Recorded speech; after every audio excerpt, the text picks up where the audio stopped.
Okay, good evening, everyone. Welcome to Byju's Exam Prep IAS. Welcome to the session, that is a webinar session dated 13th of April 2023, which is on mains paper discussion from the current affairs, specifically from Indian economy. Now, before I start the discussion, if there is no issue with the sound, can you please give me a thumbs up?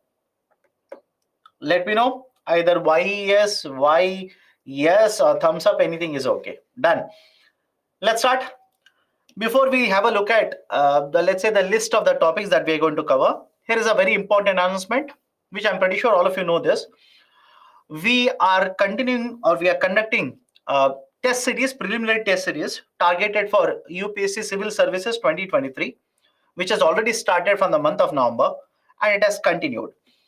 In the upcoming week, as you have experienced already for the last couple of weeks, we are having two papers every week. That's on Sunday. One is on GS paper on the lines of UPSC. And in addition to this, we also have a CSAT paper. Right, two papers every week. That's on Sunday. Please ensure that you will attend the test series and also have a look at the test paper discussion and have a look at the ranking. And based on that, right, please fine tune your performance or as per the requirement. Done. Now,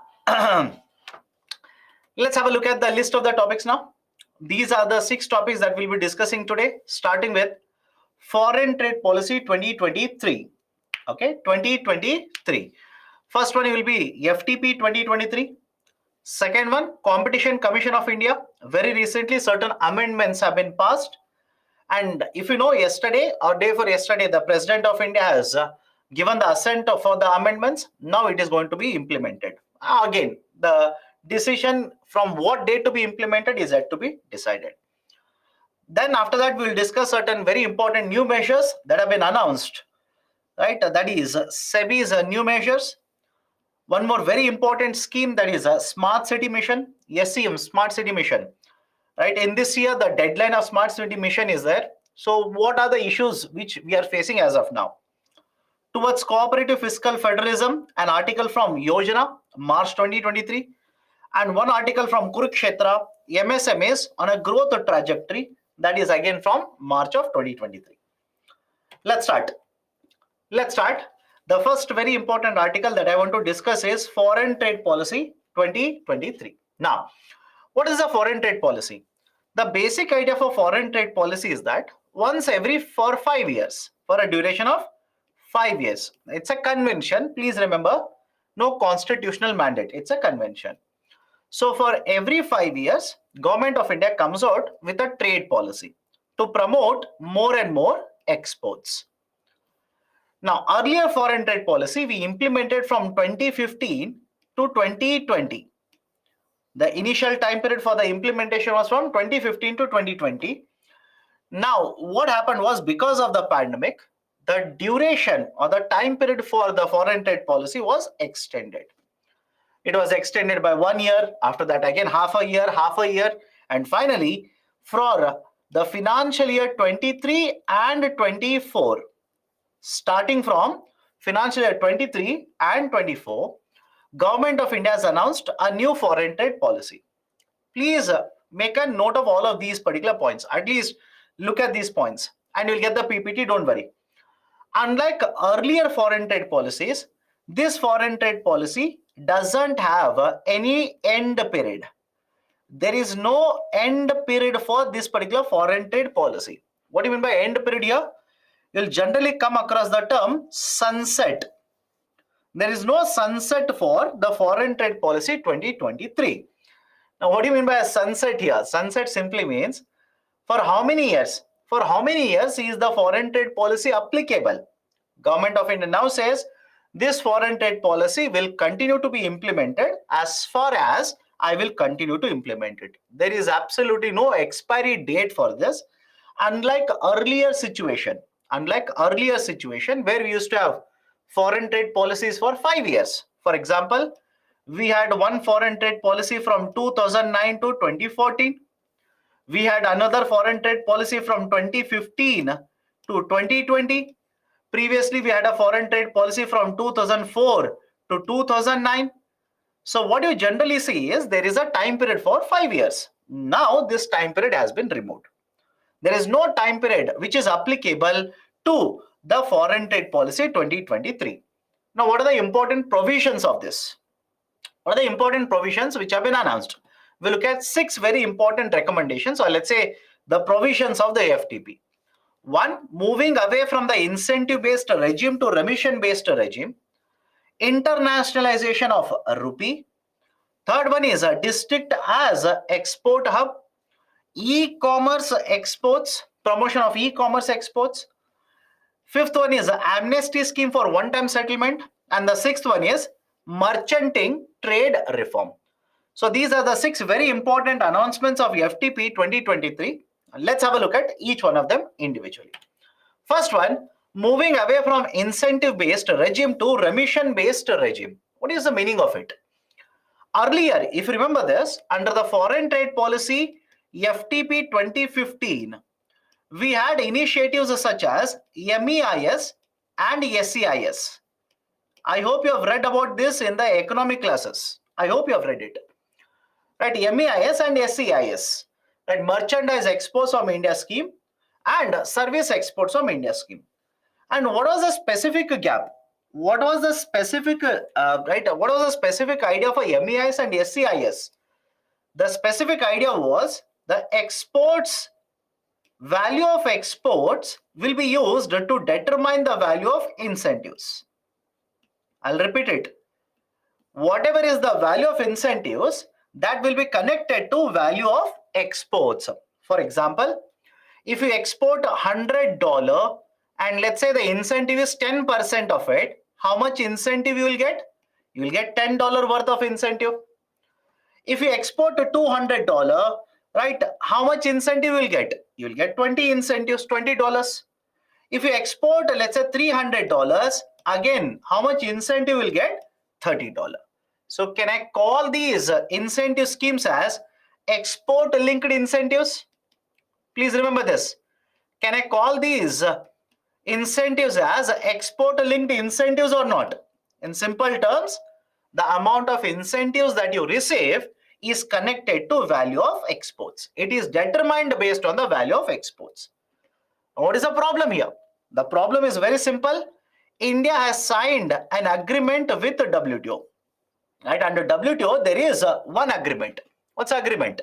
Agreement on subsidies and countervailing measures. Agreement on subsidies and countervailing measures. Now, as per the agreement on subsidies and countervailing measures, a country which has achieved a per capita income of more than $1,000 for 3 consecutive years. I repeat, as per this agreement, a country which has achieved a per capita income of more than $1,000 for 3 consecutive years should not provide any export-linked subsidy. You might simply ask me, sir, why should we not provide export-linked subsidy? Don't you think a country which has a very high per capita income, if they start providing subsidies, poorer countries will not be able to compete with you. Think of it. If you start providing, imagine you're a very rich country, if you start providing subsidies to promote your exports, what will happen to exports from other countries? Let's say poorer countries, they'll be affected. So in order to protect these developing countries, or let's say the poorer countries, the argument was whenever a per capita income of a country crosses more than $1,000 for 3 consecutive years, you will not be allowed to provide export-linked subsidies. India provided them in the form of MEIS and SEIS. And as a result of this, what happened?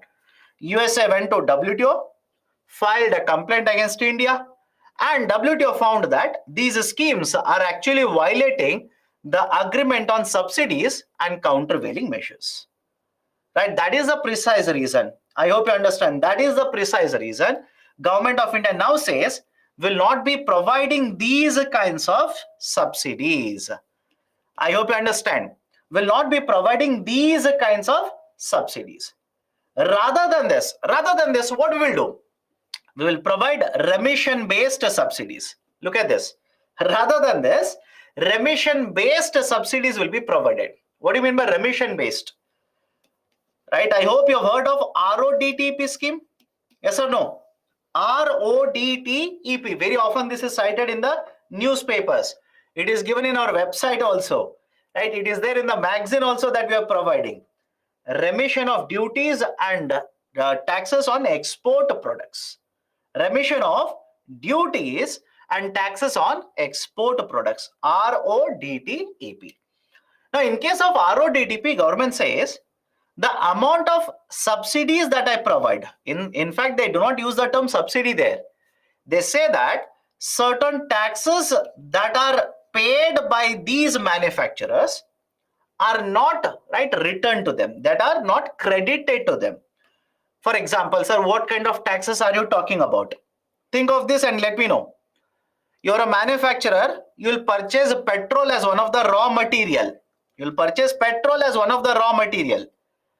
Is petrol having GST rate? Let me check how many of you are reading newspapers. Is petrol having GST rate? Answer is no, by the way. Petrol doesn't have a GST rate. And if there is no GST rate, is there input tax credit provided under GST to you when you purchase petrol? When you purchase petrol, you will pay taxes. Will you get any input tax credit? Answer is no. Same thing for diesel, same thing for electricity, etc., etc., etc. There are a lot of taxes. These are collectively referred as embedded taxes. These taxes do not be or will not be credited back to the manufacturer because these are paid outside the purview of GST. So government says, I will remit back these taxes. I will remit. Remit means what? I will return these particular tax amount to you. When I remit these taxes, for example, if you have paid certain taxes in the form of GST, you will get it back. You also have paid taxes and charges on electricity, you will get it back. Now, simple question to you. All the inputs that I've used to manufacture this marker either are covered under the GST, you will get ITC, or these are covered, let's say, under RODTEP, will be remitted back to you. Don't you think now you will not include any of these taxes in deciding the market price of the product? I hope you understand. You will not be including any taxes in deciding the market price, right? So that's a basic idea of a remission based regime. And if you're remitting the taxes, if you're providing the taxes back, it is not an incentive. It's not an incentive. That is a precise reason government says, I will be moving away from incentive based regime to remission based regime. Next one, internationalization of rupee. Next concept is internationalization of rupee.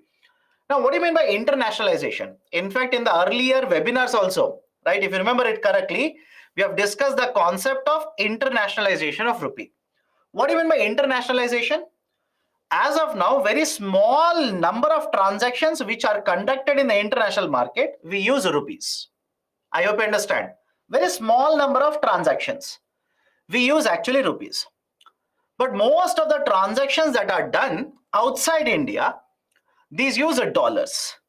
So the idea of internationalization of rupee simply means rupee will be accepted for conducting transaction outside India. I hope you understand. What is this idea of internationalization? Rupee will be used for conducting transactions outside India. That is called as internationalization of rupee. Now, as of the recent data given by the government, with 18 countries, we are conducting trade in rupees. With 18 countries, we are conducting trade in rupees. And what is the advantage of internationalization of rupee? The dependence on the dollar will come down.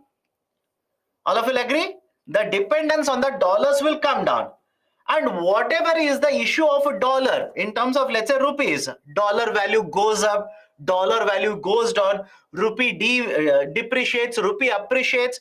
Don't you think if you conduct the trade in rupee, whatever is the exchange rate, it will not have an impact on the trade? Let me know. Whatever is the exchange rate, it will not have impact on the trade. Next advantage is maintenance of forex reserves. The need to maintain forex reserves automatically will start going down. the need to maintain the forex reserves will automatically go down. Why?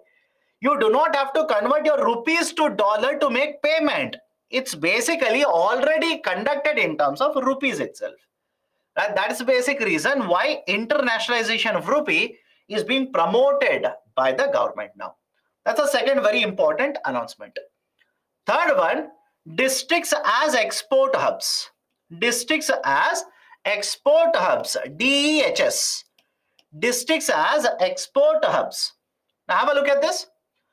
As per the latest data published, in fact, this was there in yesterday's Mint newspaper. Please have a look at it. What you will realize is, whenever you talk about total exports are done from India, there are some states which account for majority of the exports, and there are some states which are negligible in terms of contribution to the exports. For example, if you look at Gujarat and Maharashtra, just look at Gujarat as well as Maharashtra, you will realize that almost half of the exports are coming from two states. Almost half, not exactly half also, not more than half, just slightly below half of the total exports. So we have 20 plus states in India. Almost half of the exports are coming only from two states. And second point, please have a look at the right side of the slide, the other part of the slides. Even in these particular states, if you see that from all the districts, exports do not come. Right? Some of the districts exports are very, very high. Some districts exports are very, very low. For example, in Gujarat, which accounts for 1/3 of the total exports, the city of Jamnagar accounts for around total 1/6 of the total exports. Accounts for 1/6 of the total exports. So what is the issue here? Please make an observation. What is the issue here? Issue is that exports are not uniformly happening from all the states in India. And even in those states when the exports are happening, exports are getting concentrated in only some of the districts. And as of now, until now, what used to happen is the policy was made by the center, implemented by the center. Now central government says, no, we will not follow that. We will have a decentralized approach. We will have a decentralized approach to promote exports. How do you say this is a decentralized approach? Here is the logical reason to that. Rather than central government making a policy, implementing a policy, at every district level, there will be one committee, District Export Promotion Committee. District Export Promotion Committee, DEPC. At every district, there will be one committee, DEPC. And every state will have, right, the State Export Promotion Committee. So have a look at this. At the district level, there is a DEPC. And the state level, we have a SEPC. And what is the role? The DEPC has to find out any product, good or a service, which can be exported, whose potential has been realized, not realized, doesn't matter. Any good or a service which has the potential, now we can promote more and more exports to the international market. Right? So this is basically a decentralized approach which is being followed under the districts as export hub scheme, DEHS. Done. So this is one more very important initiative. Next one, amnesty scheme for one-time settlement. Amnesty scheme. Now, what is this amnesty scheme I'm talking about here? Let's start. First one, there is a scheme called as EPCG, Export Promotion of Capital Goods. I'll repeat it. Many of you keep on asking what is the long form. When I say it, listen to me. Export Promotion of Capital Goods. Under export promotion of capital goods, what government says is, you import a capital machinery. You will not have to pay any taxes. I will exempt taxes. But the condition is that in the next 6 years, you will have to export 6 times the exempted taxes. Any issue with this? under the scheme called as EPCG, Export Promotion of Capital Goods, you import a machinery, don't pay any taxes on it. But only condition is, whatever taxes are exempted to you, in the next 6 years, you will have to export 600% value of that to the international market. Right? This is EPCG scheme. Now, this is applicable to capital machinery. What if you import raw material? What if you import any other inputs? There is one more scheme, Advanced Authorization Scheme. Advanced Authorization Scheme. And again, there is an export obligation under Advanced Authorization Scheme as well. Now, what is the condition here? You will have to export, you'll have to meet certain export obligations. Now, what if you do not meet export obligations? What if you do not meet export obligations? Then government will impose a penalty. Government will impose charges. Government will impose penalties. Government will also impose interest. Right? This is basically the idea of, right, the EPCG as well as the Advanced Authorization Scheme. Now, government as per the FTP 2023 says, I will not be imposing and collecting these charges. I will waive it off. I will simply waive it off. I will not impose and collect it now. These charges you're supposed to pay to me, I will simply waive it off. Right? That is basically amnesty scheme. What is the advantage of this? Under the amnesty scheme, you do not have to fight with the government in the court now. There could be a dispute. Government has filed a complaint against you. They have dragged you to court. Litigation is there. So litigation automatically will come down. And, right, and have a look at this. If these kind of reforms are implemented, don't you think it will promote ease of doing business in the market? So amnesty scheme for one-time settlement under EPCG as well as Advanced Authorization, Export Promotion of Capital Goods and Advanced Authorization Scheme will be implemented. Done? Now, fifth one is merchanting trade reform and sixth one is e-commerce export. Let me start with the sixth one here. What happens in an e-commerce export? Government basically says they want to promote more and more e-commerce. Right? I'm pretty sure all of you have heard of e-commerce. E-commerce basically talks about electronic trade of goods and services. Electronic trade of goods and services. For example, I'm pretty sure you have purchased something online, that is e-commerce. So government wants to promote more and more e-commerce exports from India. In the domestic market, e-commerce is very famous. Agreed. But we want to promote more and more exports also to international market. So that is one very important objective. So what is the government of India doing here? Government says, I will introduce more schemes. I will ensure that e-commerce will be given priority in that.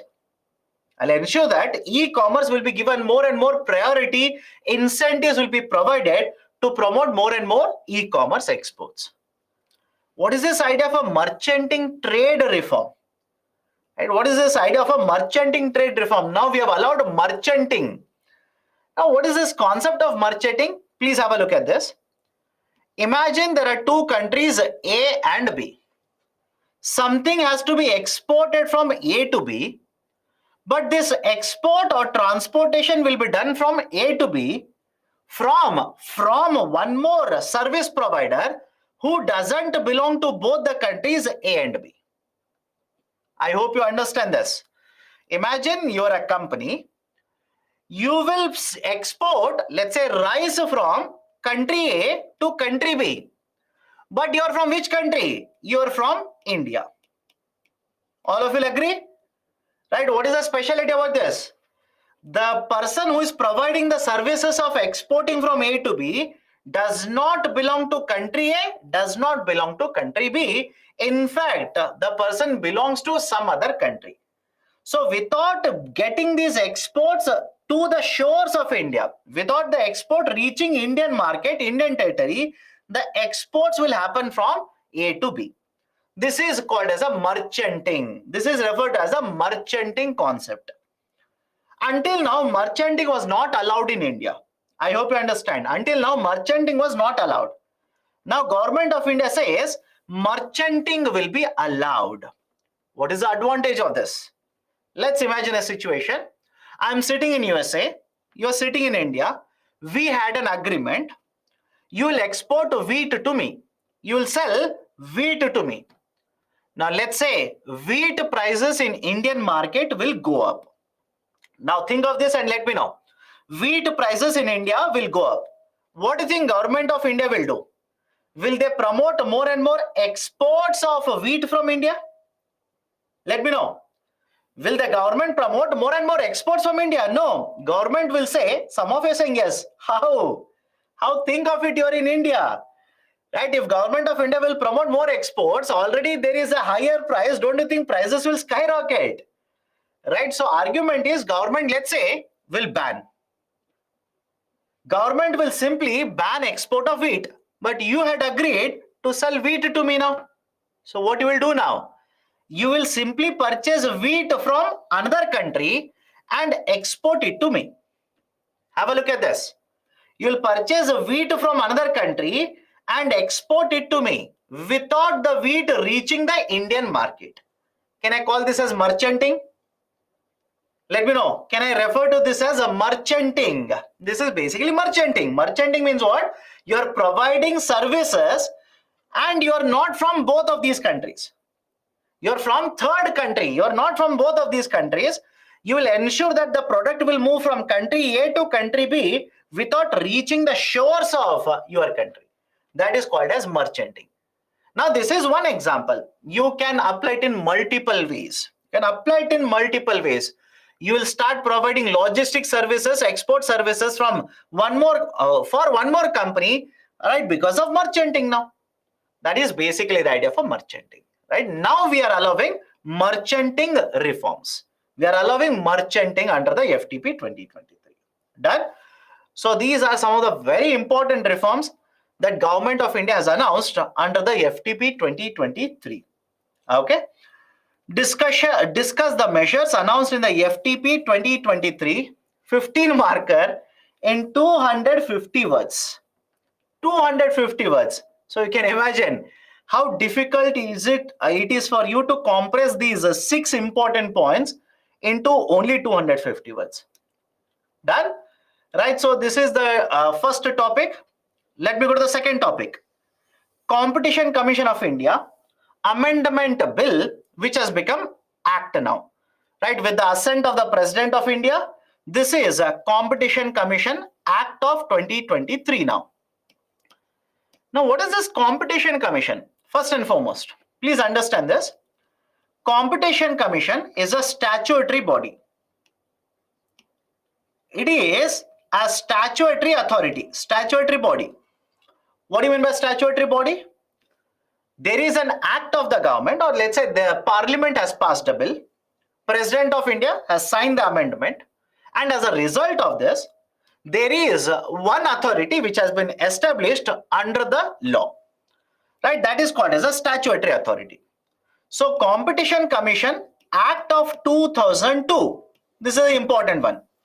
Competition Commission Act of 2002 basically led to setting up a new authority called as Competition Commission of India.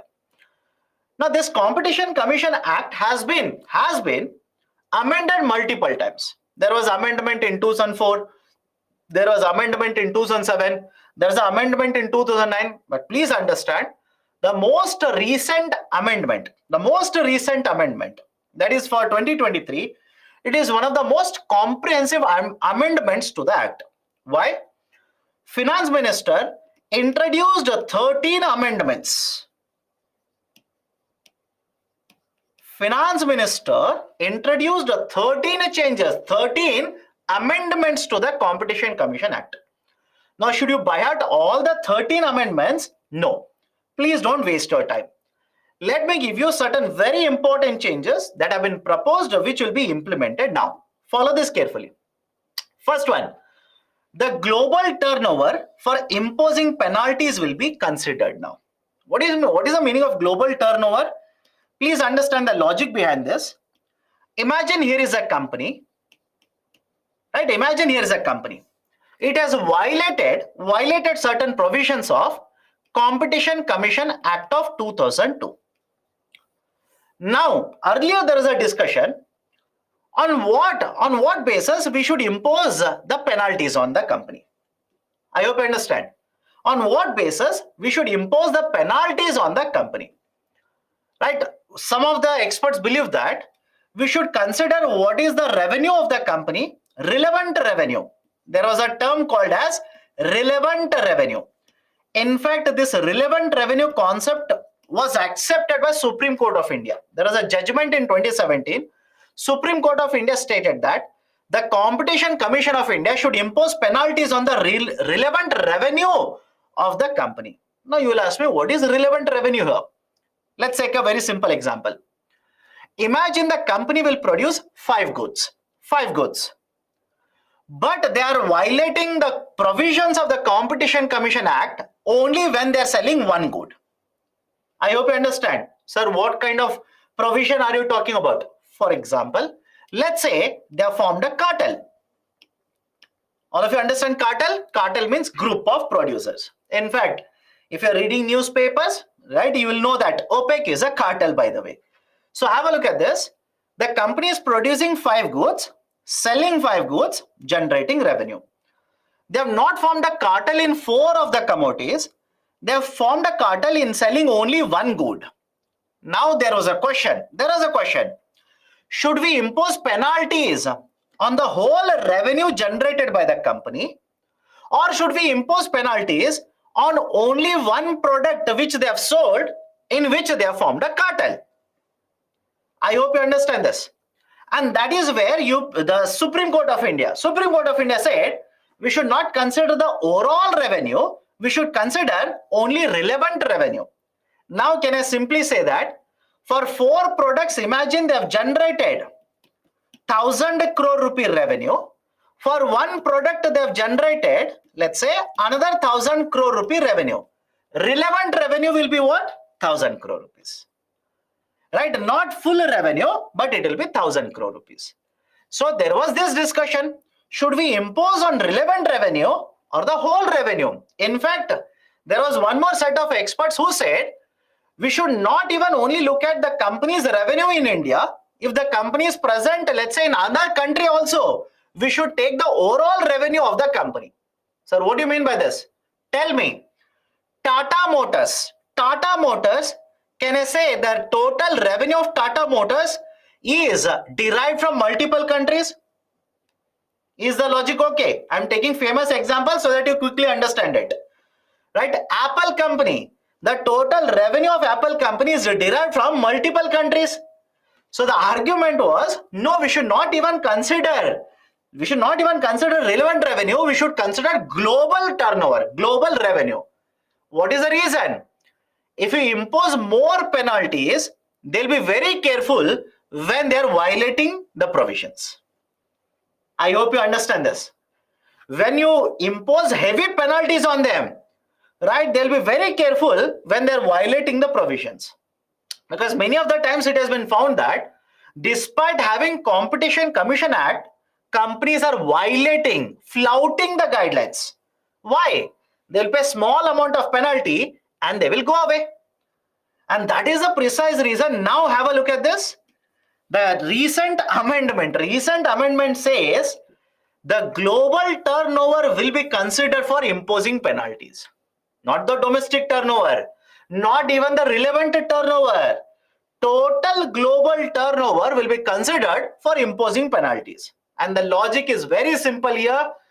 Because if you consider global turnover, the amount of penalty that the company will end up paying will be very, very high amount. Not a small amount, very high amount.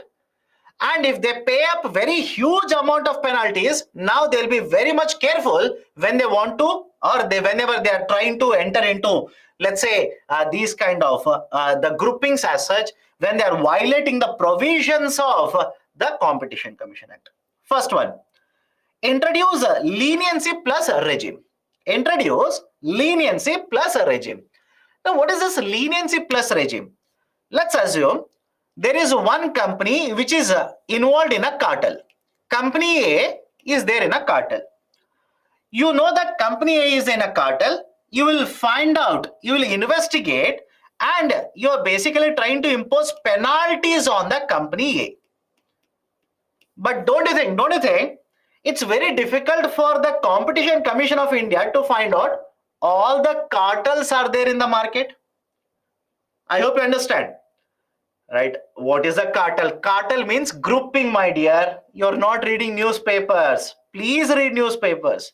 If you do not read newspapers, all of the terms will be very difficult for you. So again, I'll come back to the discussion here. The Competition Commission of India will find it very difficult to find out how many cartels are there, what type of cartels are there, who is present in which cartel, etc., etc.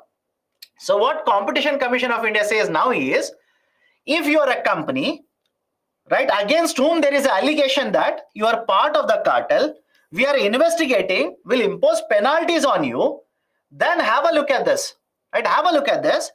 If you give me information about other cartels in the market, if you give me information about other cartels in the market, then I'll be lenient. Lenient means I will provide certain relaxation on your penalties. I hope you understand this. Just like, right, what you see in your household.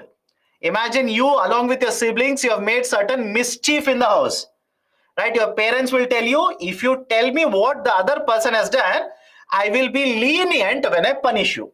Rather than hitting you 2 or 4 with the belt, your father will say, I might hit you only once. Exactly the same. Exactly the same. Okay. So introduction of leniency plus a regime has been proposed now. Third one, concept of deal value threshold for notifying mergers and acquisitions to address killer acquisition. What do you mean by this? Imagine there's a company A. There is a very small company which has started working. And they are basically, let's say, one more company B. It's a very small company. And they are present in the same sector where A is present. For example, you are manufacturing this marker. You're a very large company. I will also start manufacturing the similar marker, but very small company. The problem here is that you know that in the future, if I grow, I hope you understand. You know that in the future, if I grow, I might become a very good competitor to you. So what you will do? Because I'm a very small company today itself, you will purchase me out. You will simply acquire my company. This is called as a killer acquisition. Such acquisitions which are done in order to negate competition in the future, it is called as killer acquisition. Now have a look at this. Have a look at this. Again, don't assume that all the acquisitions are killer acquisitions. I hope you understand this. Do not assume that all acquisitions are killer acquisitions. Absolutely no. For example, I'll give a very simple example. Imagine you're manufacturing this marker. You'll acquire one more company which is there in the logistics sector. Is it a killer acquisition? Think of it. Right? You're manufacturing the marker. You'll purchase a company which is there in the logistics sector. Is it killer acquisition? No, my dear. Some of you are saying no. Yes, absolutely no. Why? Why is it not a killer acquisition? You are manufacturing a marker. The other company is there in transportation. The reason why you will purchase the logistics company is you want to transport markers. You want to diversify your business activities, etc. They are not your competitors. I hope you understand. Right? So have a look at this. The idea here is very simple here. There are certain transactions which are conducted, right, which are called as killer acquisitions. And earlier what used to happen was, whenever the acquisitions were done, whenever acquisitions were conducted, the companies which are acquiring, they will have to notify Competition Commission of India. They will have to notify Competition Commission of India. But there were certain limits. Again, please understand, there were certain limits. There were limits regarding what is the asset of the company, what is the turnover of the company. I hope you understand this. Earlier, you are acquiring my company. Will all the acquisitions be notified to Competition Commission of India? No. All the acquisitions will not be notified. Why? Certain asset value was there, right? Below this asset, let's say below 1,000 crore rupees, if the asset value of the company was below 1,000 crore, you don't have to notify Competition Commission of India. That is the meaning, or that's the meaning of the statement here. Now, what used to happen because of this? Larger companies would go for killer acquisitions. And don't you think when companies will go for killer acquisitions, that will affect competition in the market? Let me know. Right? If you go for killer acquisitions, will it not affect competition in the market? Right? The Competition Commission of India would simply say, I don't have the power to regulate it. Right? That is a precise reason. Now have a look at this. The value of the deal, the value of the deal will also be considered now. If the value of the deal is about 2,000 crore rupees, you will have to notify Competition Commission of India.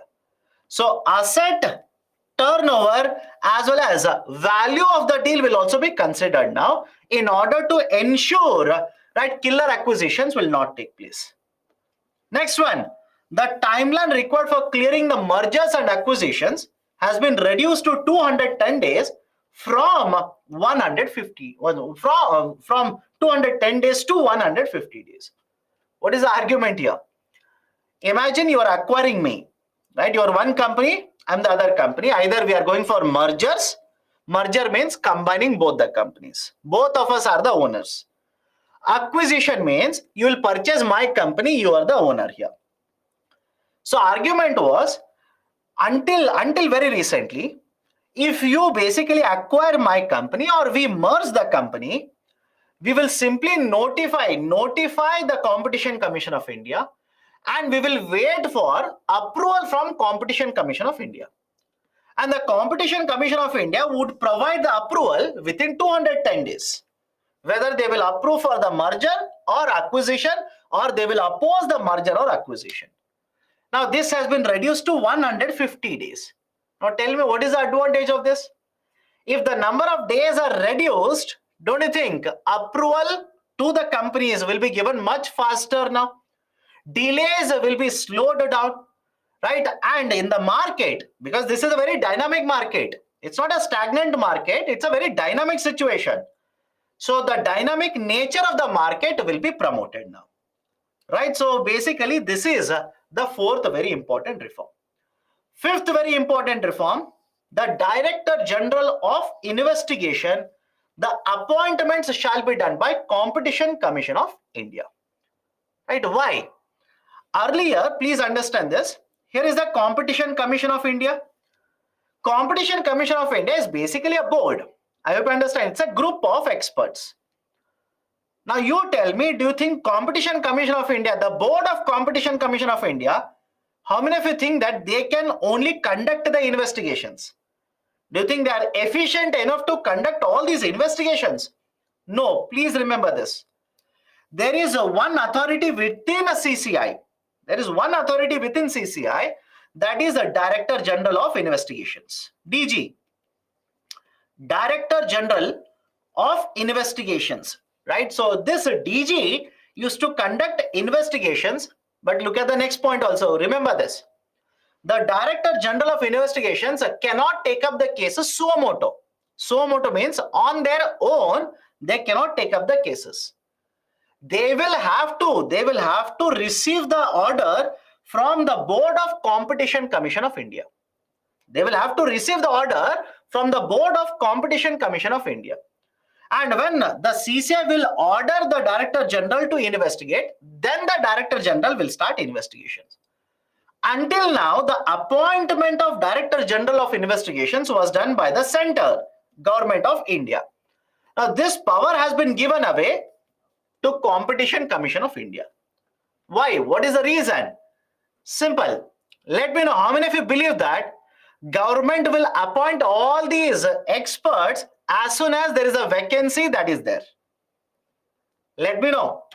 Government of India will appoint them as soon as there is vacancy like this. In fact, very recent, if you have been reading the newspaper, I told you this in the earlier webinars as well. There was a time period when Competition Commission of India did not have required number of members. There was no required number of members within Competition Commission of India. Government delayed the appointments. Right? So that's the reason now Government of India says, I will not appoint. You only appoint. You only appoint so that investigations can be conducted. So out of 13, these are the most important ones. Out of 13, these are the most important ones. The Competition Commission Amendment Act of 2023. Right? Competition Commission Amendment Act of 2023. These are the most important ones. Done? Now, based on this, I've given a question here. With the changing economic activity, growth of startups, there is a need to have a better regulation over competition. Elaborate. So how do you elaborate? Please write about the Competition Commission Amendment Act of 2023. Because these reforms that we have discussed just now, the 5 provisions that we have discussed just now are done in order to address these issues itself. Right? Sudden rising economic activity, growth of the startups in the domestic market, killer acquisitions are done by bigger companies, right? Keeping in mind these things only, Government of India has made changes to Competition Commission, the amendment, or let's say Competition Commission Act of 2002. Done? Okay. So third one, new guidelines by SEBI. But before that, any questions? 2000 crore is the limit or just an example? 2000 crore is the limit.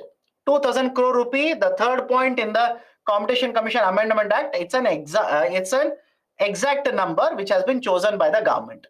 It's not a hypothetical number, that's an exact number. Is it not violation of open market? What is not a violation of open market? Let me know. Imposing fines on global turnover will not affect investments in India. There is a concern. There is always a concern. But the objective of Government of India is that you are violating the provisions. And it has been seen. It's not any, let's say, isolated incident. No. Companies have found to violate the provisions of the Competition Act. Why? They know that penalty paid will be very, very small. Is it a concern for the companies? Of course, yes, it's a concern. Now, because it's a very high amount of penalty, don't you think they'll be very, very careful whenever they try to form a cartel? Right? It's more of a prohibitive measure. It is more of a prohibitive measure. Okay?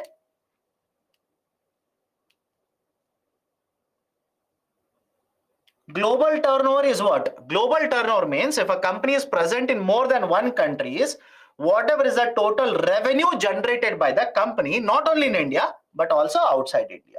Okay. Killer acquisition simply means a big company purchasing a very small company, keeping in mind that in future, this company might become a competitor. That is basically the idea of a killer acquisition. Okay. Now let's start. SEBI guidelines are new guidelines which have been implemented by SEBI, Securities and Exchange Board of India. First and foremost, please remember, SEBI has completed or basically SEBI has celebrated 35th Foundation Day couple of days ago. 12th April, 12th, 13th April. Please read about it. Right, so Securities Exchange Board of India has celebrated 35th Foundation Day. 35th Foundation Day. SEBI is a statutory authority. It is a statutory body, statutory authority or statutory body. It has been set up, right, even before the act was introduced. SEBI was actually set up in 1988. Later in 1992, Government of India passed SEBI Act. Government of India passed SEBI Act and gave a statutory status to SEBI, right? Securities and Exchange Board of India. Now, very recently, looking at whatever is happening in the market, whatever is happening in the Indian economy, SEBI has introduced certain very important reforms. What are these? Let's try and understand one by one. First one, Corporate Debt Market Development Fund. Important, understand this very carefully. Corporate Debt Market Development Fund. Again, this is proposed. How it will be implemented, you will have to wait and see. But what is the proposal? Understand this very carefully. Here is a mutual fund company. Here is a mutual fund company. Now let's start. This mutual fund company has collected money from you. You are the investor. And what they have done? Imagine they have invested in the bond market.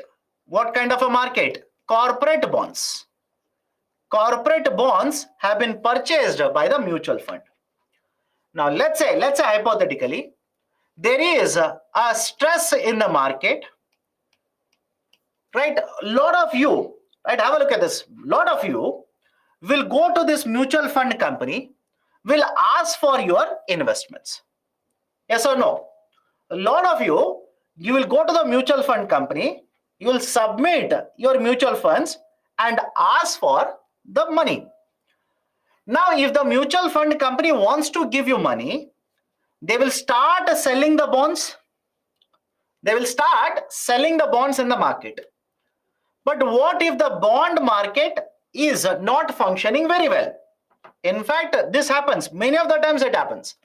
For example, let's say during recession, let me know. During recession, how many of you believe that the bond market, especially corporate bond market, will be functioning very well? I hope you understand this.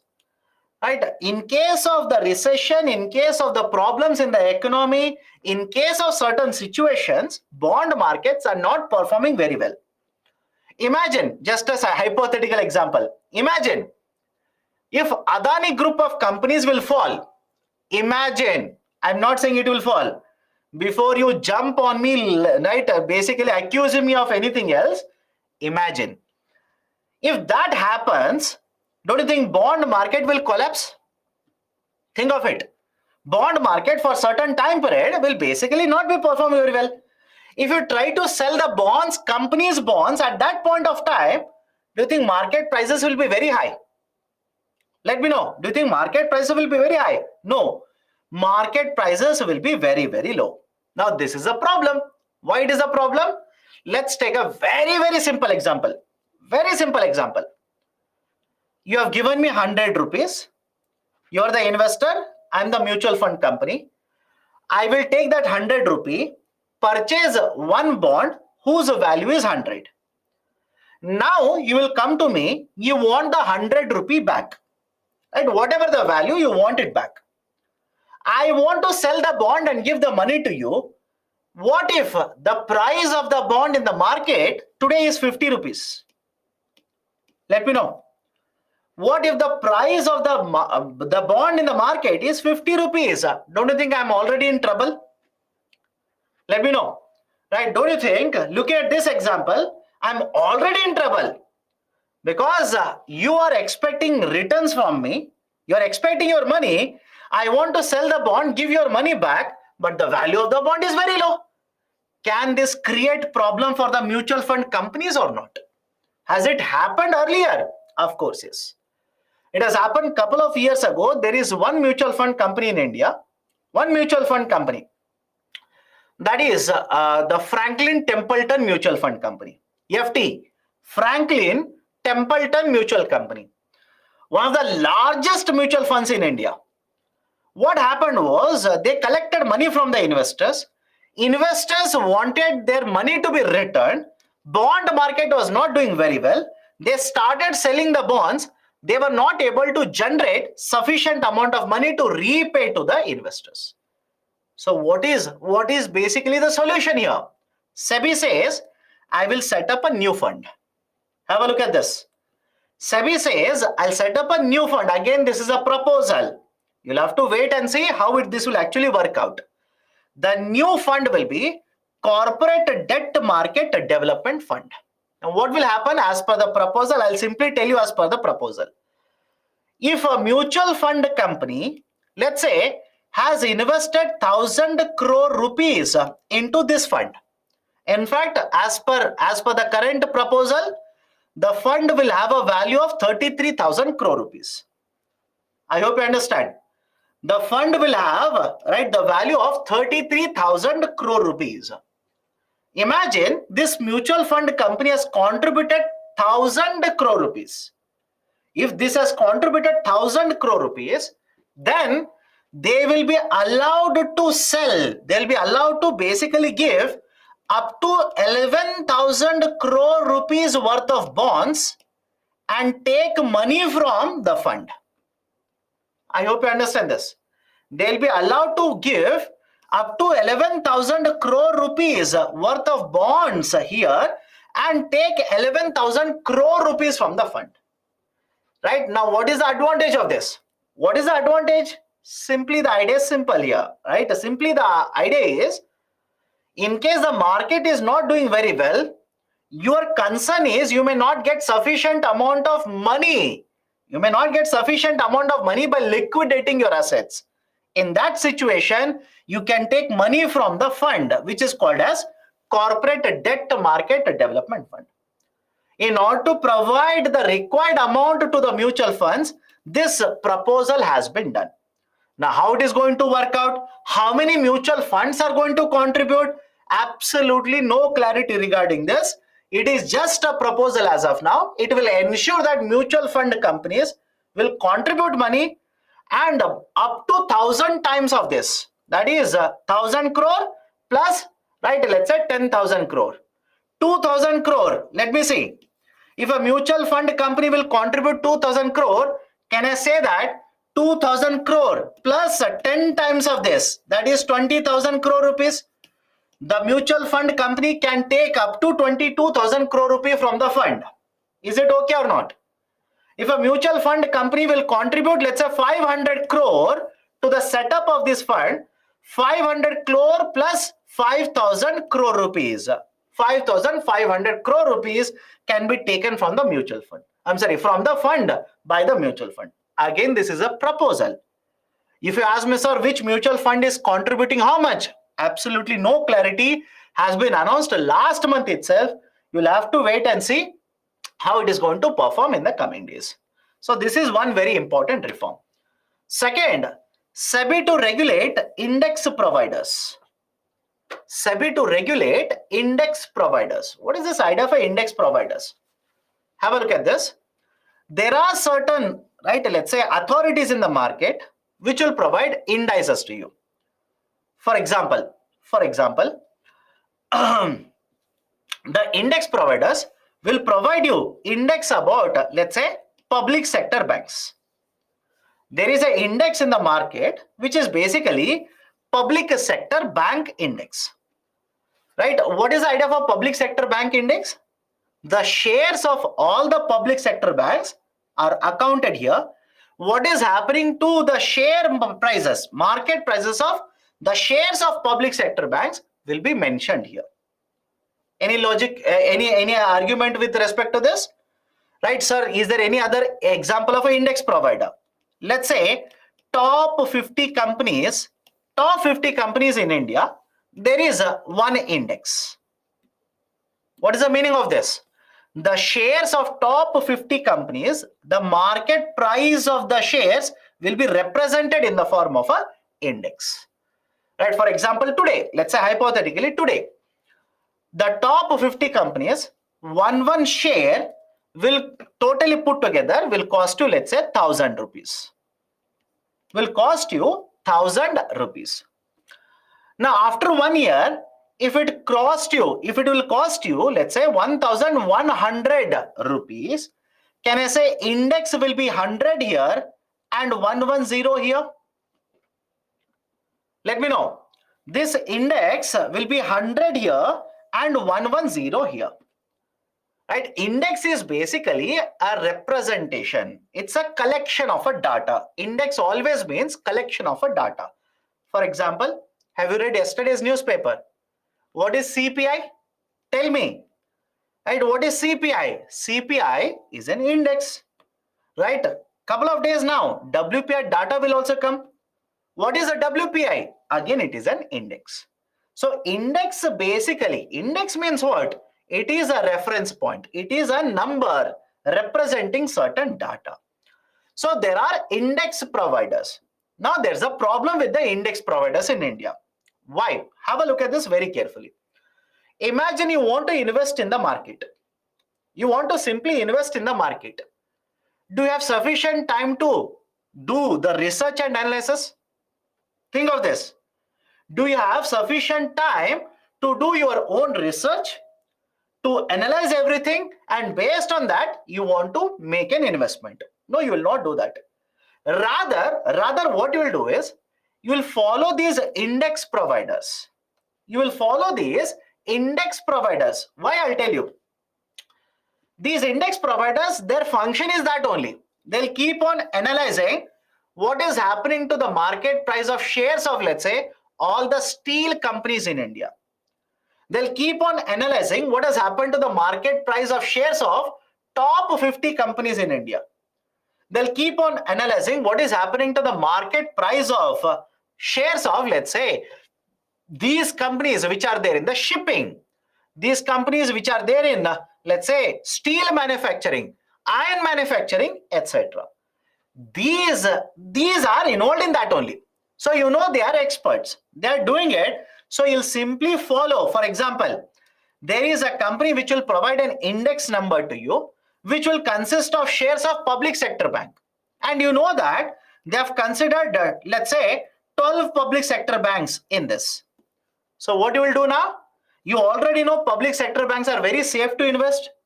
This index number, it is showing, right? The index is actually increasing.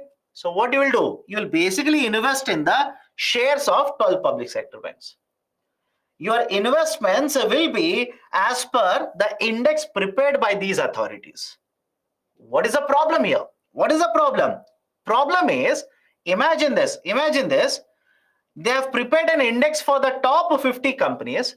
One of the companies is Adani Group of Enterprises. This was the current affairs. One of the companies is Adani Group of Enterprises. Now you tell me, in the last 2 months, what has happened to the market price of Adani Group of companies?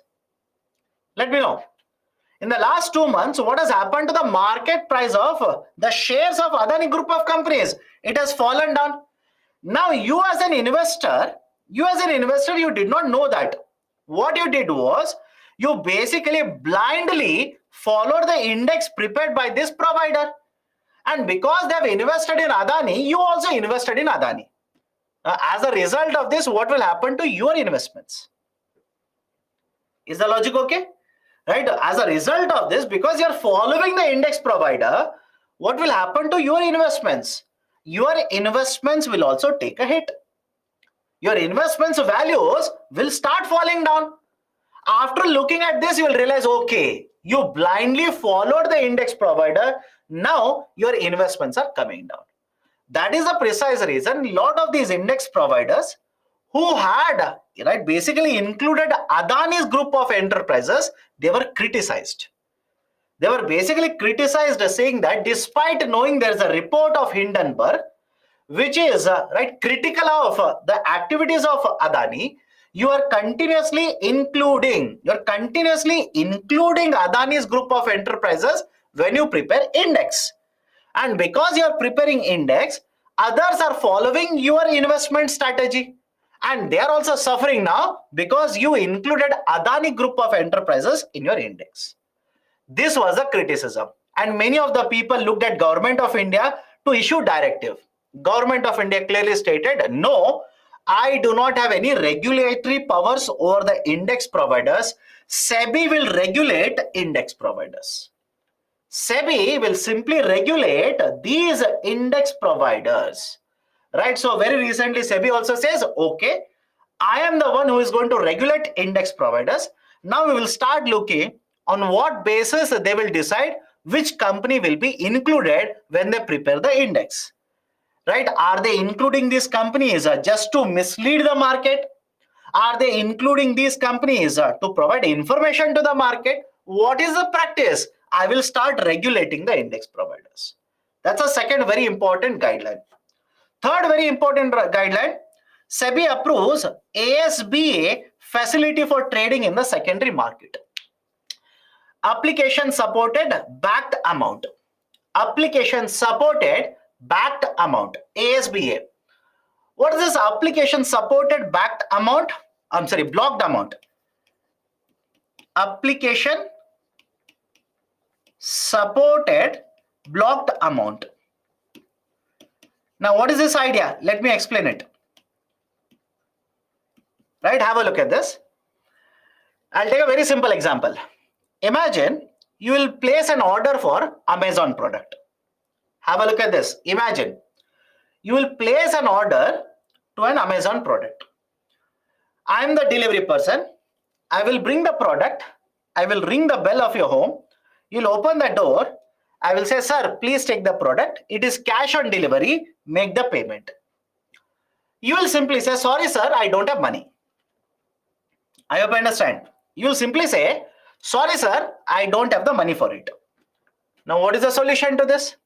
You don't have money, but the product is supposed to be delivered to you. You have ordered for it. Now, what has to happen now? No, the transaction cannot be completed. I will have to take the product, return it to the headquarters. Now, rather than this, have a look at this. Rather than this, many of you are saying, sir, let them use QR code, etc.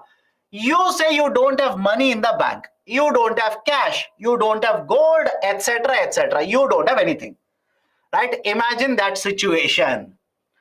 Now, rather than this, let me give you an alternative example. You will place an order in the Amazon.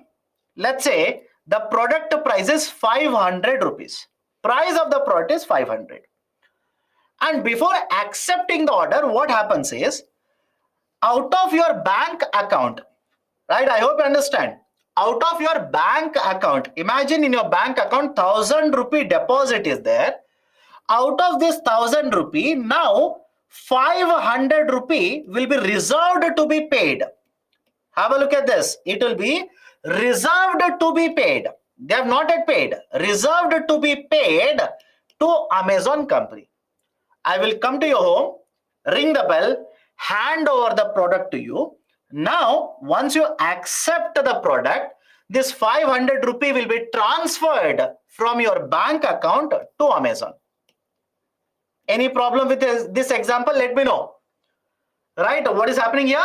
You have ordered, you have placed an order, and 500 rupee will be reserved from your account. Let's say bank account.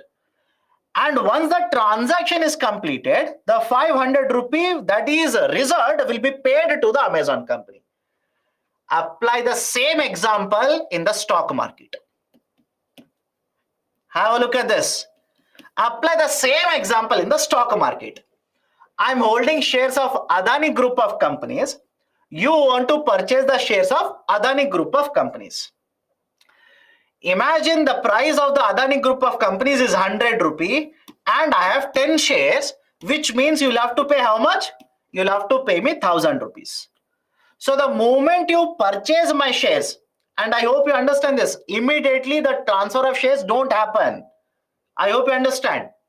Immediately the transfer of shares doesn't happen. It generally takes 24 hours for the shares to be transferred to you.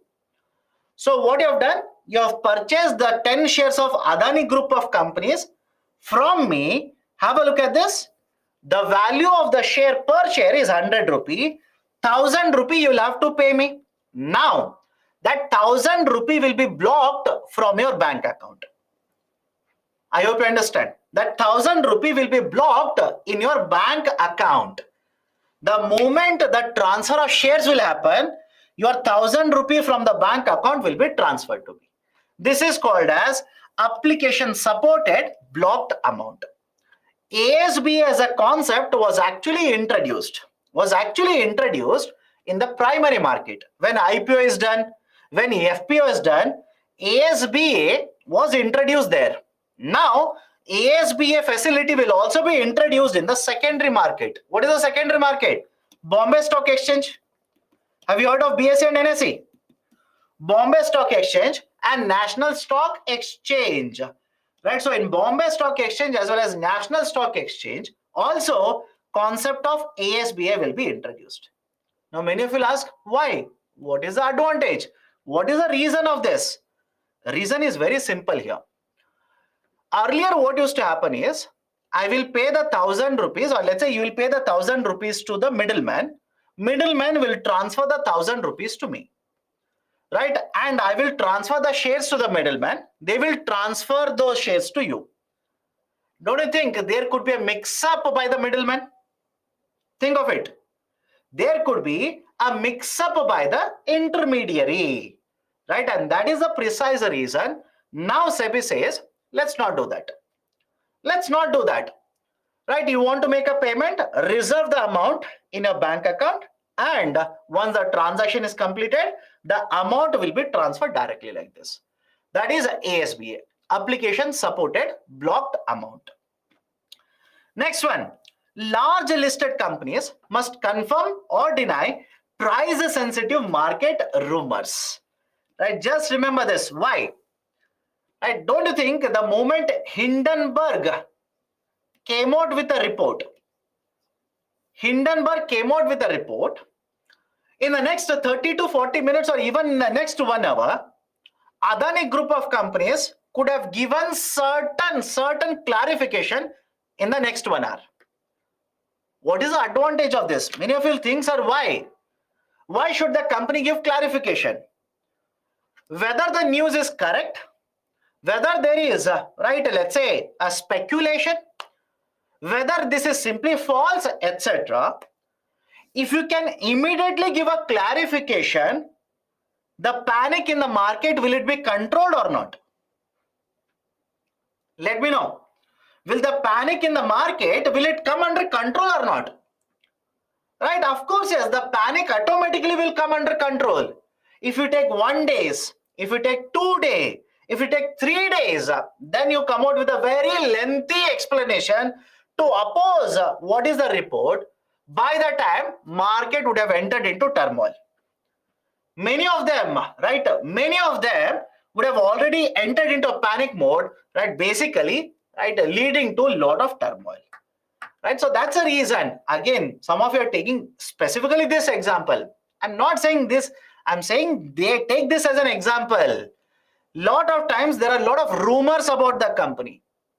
Rumors. Again, some of you get stuck up with the example itself. You simply get stuck up with the example. You'll try to find out fault with my explanation. I am saying a lot of times rumors can take place in the market. Whether the rumor is correct, wrong, give a clarification. Give a clarification so that the market will have confidence. Market will not panic.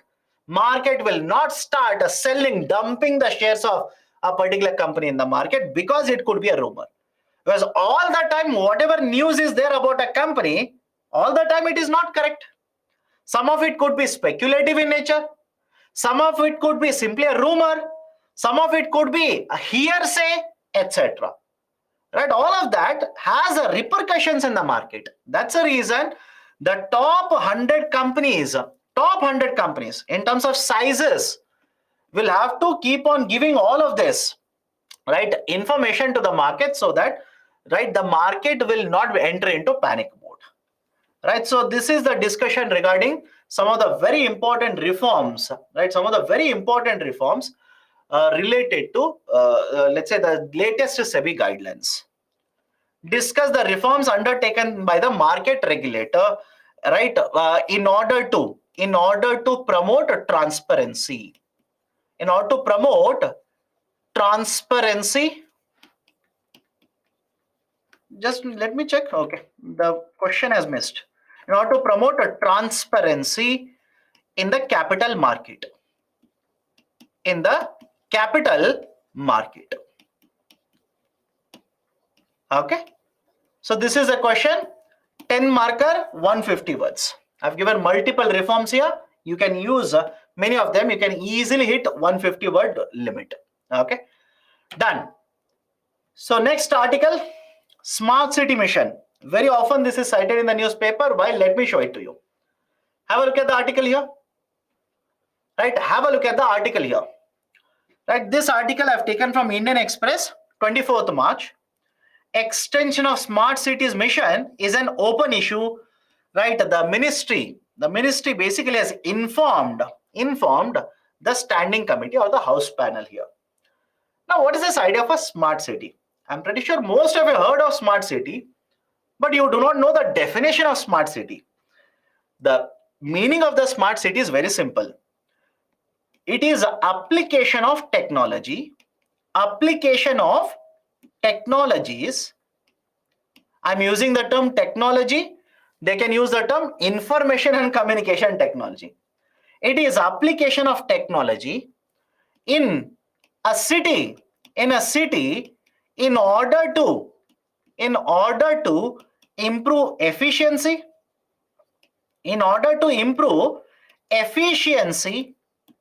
improve the quality of life of the people.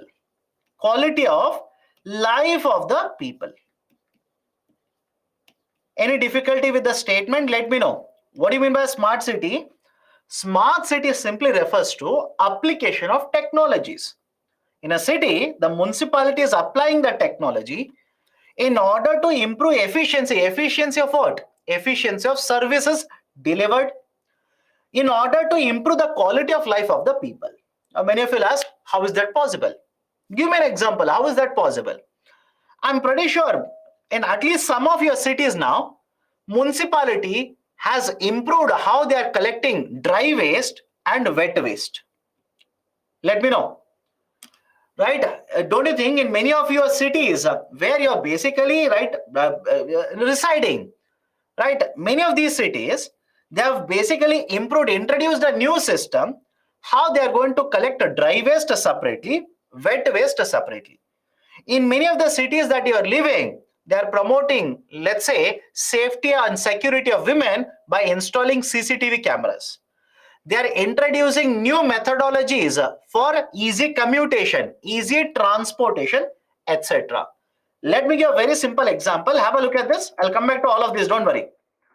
Right? What are generally considered when you talk about smart cities? What are generally considered as the features of a smart city? Please remember some of them. Please remember some of them. You don't have to buy out all of them. Please remember some of them. Why? Whenever they will ask you define what is a smart city, you will give the definition, but you will get more marks if you add certain examples of a smart city. For example, right, affordable housing, especially for the poor, information technology connectivity and digitization. For example, now you can apply for let's say many of the certificates online itself. I don't know how many of you have read about it. You want to basically apply for certain certificates, do it online. You will get all the certificates online itself. Charges have to be paid online, etc., etc. Sustainable environment, efficient urban mobility and public transport, sanitation, including solid waste management, safety and security of the citizens, particularly women, children, and the elderly, etc. So whenever you talk about smart city mission, you're generally looking at these kind of components in a smart city. So you will use a technology in order to improve the efficiency of the service delivery and also ensure that quality of the people residing in the city, the quality of life will improve. Such cities are called as smart cities. Now, right, what are the important features of a smart city mission? Government of India back in 2015 came out with the idea of a smart city mission. And under the smart city mission, government said, we will identify 100 cities. We will identify 100 cities. And please remember this, how these 100 cities were identified. Multiple rounds of bidding took place. That is, for example, there are, let's say, thousands of cities in India. You want to identify 100 cities. On what basis will you identify them? The municipalities prepared a plan. Municipalities prepared the plan, proposed the plan to the government, and the government said the top 100 plans have been chosen by us. I hope you understand how 100 cities have been chosen. It is not arbitrarily. This is not done abruptly. In 2 years, from 2016 to 2018, the same process was followed by the government. Multiple rounds were conducted by the government, And after 2 years, Government of India said, okay, based on the plans which have been proposed by the municipalities, these are the top 100 plans, right? Basically 100 cities. So 100 cities have been selected, and the smart city implementation is supposed to be end up by June 2023. Most of the experts say, right, it's very, very difficult, will not be able to achieve the target by 2023. Why, you'll understand in some time. And under this, please understand the point here. Each of these 100 cities will receive 100 crore per year from the center. Each of these cities will receive 100 crore per year, right? Basically for 5 years. So 1 year 100, second year 100, third year 100, fourth year 100, like this. So per year 100 crore will be given from the central government. And this 100 crore has to be matched with another 100 crore by the respective state government. Is it okay? Center will provide 100 crores. State should also provide 100 crores. And that is the reason why very recently, there was a dispute between the central government as well as the state, that is Telangana. Central government has accused the Telangana government that the state government there, it is not contributing its share of smart cities. I will repeat the statement. The central government has accused the Telangana government that the government of Telangana, it is not contributing its share to the smart cities, right? That is their contribution. They are not giving it to the government or for the development of smart city mission. So 100 crore every year from the center, same amount from the state government, which is the nodal ministry for the implementation of this project or this mission, Ministry of Housing and Urban Affairs, MOHUA. So these are certain basic points. Now, what are the 100 cities? The list is given here. Nice India map is there, and all the 100 cities which have been selected, it is there. Should you by heart it? Please do not waste your time. UPSC is not going to expect you to buy at all the 100 cities. Do not take it as a challenge and waste your time. And basically a representation. Now, if you divide these 100 cities into respective states, which state has the highest number of smart cities? Tamil Nadu, Uttar Pradesh, followed by Maharashtra, followed by Madhya Pradesh, Karnataka, followed by Gujarat. These are the states which have the highest number of smart cities. Now, in the smart city mission, what is generally observed? Right, in the smart city mission, right, what is generally observed? Right, please understand, there are multiple components. There are multiple components which are generally observed to be done in case of smart cities. One, we will develop greenfield projects. Now, many of you ask me, what do you mean by greenfield projects? And I just saw a very interesting comment by a student. I said Tamil Nadu has the highest number of cities under smart mission, and he has generalized and said, sir, it is your state. Please do not generalize it like that. And by the way, I'm not from Tamil Nadu, right? So greenfield projects. So greenfield projects basically means those projects which are developed from beginning. I'll use a technical term here. Those projects which are developed from the scratch, from the beginning, these are called as greenfield projects. Greenfield projects. And right, I understand this. There is also involvement of brownfield projects here. There is also involvement from brownfield projects. Right, brownfield projects, have a look at this. There are certain projects, infrastructure projects, where retrofitting will be done. What do you mean by retrofitting? I'll give a very simple example. Let's say a railway station is there. Railway station is already there. We will reconstruct the railway station. Do you understand the term reconstruction? Let me know. Right? Or let's say a bus stop is there.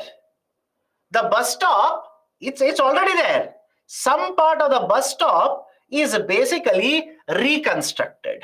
So retrofitting means infrastructure which is already there, right? We will reconstruct a part or a complete part of the infrastructure. That is called as brownfield or retrofitting here. So we are having greenfield also, we are having brownfield involvement also within the smart city mission. And many of you are worried about my state. Please don't worry. Right? Some of you are saying, sir, you're from Kerala. No, I'm not from Kerala. And again, UPSC will not ask you that. You're worried about something that has no relevance to UPSC. I'm from India. Don't worry. Now, what are the issues? Focus on the issue. Focus on the issues here. What are the issues here? Right? This is important. Point number one, lack of cooperation. Lack of cooperation. Now, what do you mean by lack of cooperation? I've given multiple examples. Let's go one by one. I said center will contribute 100 crores annually, right? Center will give 100 crores. State government will also contribute 100 crores. And there is a very interesting question. Right? One of the students said, sir, if the state government doesn't contribute, what is the solution? The central government or the union government says, if the state doesn't give its contribution, it's a part of the contribution, from next year, I will stop allocating funds. A year after that, I will stop allocating funds. So argument is simple. Center should bring 100, states should also bring 100 and develop smart cities. Now, many of the states are not fulfilling their financial obligations. I gave you one example. For that matter, state of Telangana. Right? The allegation is that we are investing money. Central government has given money, but the state government, it is not fulfilling its financial obligation. First concern. Now, if you ask me, sir, why this is a problem? My dear, you only tell me.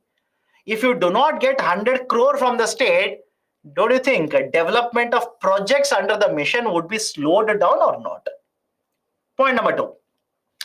West Bengal government has opposed a new town smart city. This new town smart city is basically an extension of Kolkata. It is an extension of Kolkata. Now, why? Why West Bengal government has opposed new town smart city? Now, you tell me, have a look at this. You tell me 200 crore rupee will be spent on developing infrastructure in new town smart city. What about infrastructure in other part of Kolkata?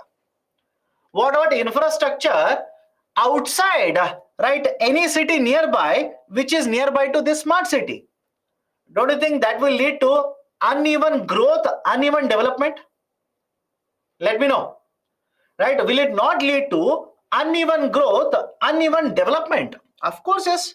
So the West Bengal state government said, I will oppose it.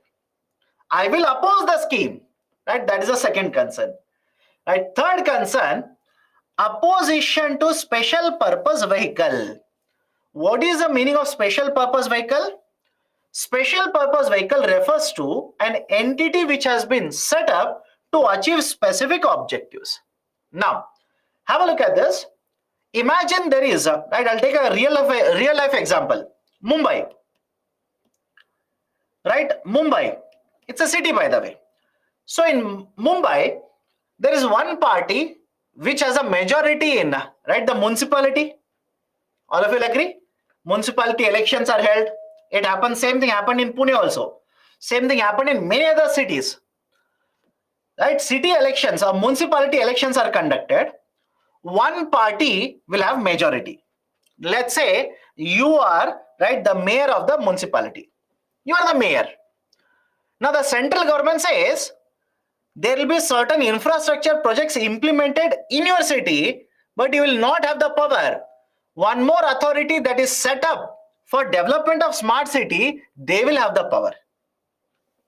I hope you understand this. Right? You have right, fought the elections very hard.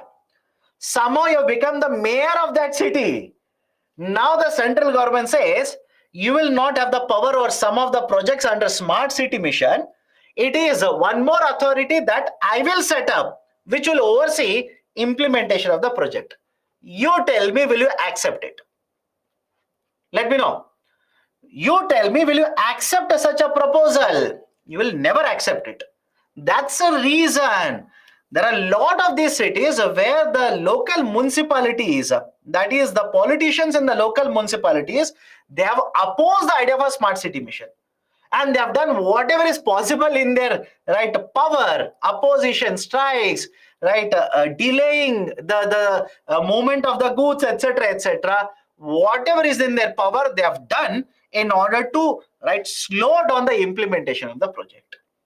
Next, lack of coordination between large number of government departments. You look at it. You need to develop, let's say, sewage treatment. You need to develop, let's say, safety and security of women infrastructure. You need to retrofit, let's say, a bus stand. You need to develop a road. How many of you believe only one department will be involved in all of these projects? Let me know. How many of you believe that only one department will be involved in all of these projects? No, plethora. Number of departments which are involved are very, very high. And more the number of departments, do you think cooperation and coordination will be very, very high or very, very low? Right? So because the cooperation and coordination between these number of departments is very low, very, very weak cooperation, right? Implementation of many of these projects has slowed down. And the projects completed does not represent a clear picture. In fact, this was there in the newspaper a couple of weeks ago. Right? What is the meaning of this statement? Under the smart city project, right? Total number of projects, total number, all the 100 cities put together, it is somewhere around 7,900 plus. 7,900. Again, don't buy at the number. UPSC will not ask you that. But please understand this. I'll take one example, hypothetical example, by the way. Imagine there are two smart cities. There are two smart cities, A and B. In city A, they are supposed to develop 10 projects. In city B, they are supposed to develop 15 projects. So total number of projects which are supposed to be developed under smart city is how much? 25. Now, based on the number of projects which have been completed, most of the times we'll come to a conclusion whether the project is doing successfully or being implemented successfully or unsuccessfully. The standing committee, right, parliamentary standing committee has observed this. State, or let's say city A, which is supposed to implement 10 projects, imagine they have implemented 13 projects. Just hypothetical example. They are supposed to implement only 10, but they have gone ahead, proposed 3 more projects, they have completed 13.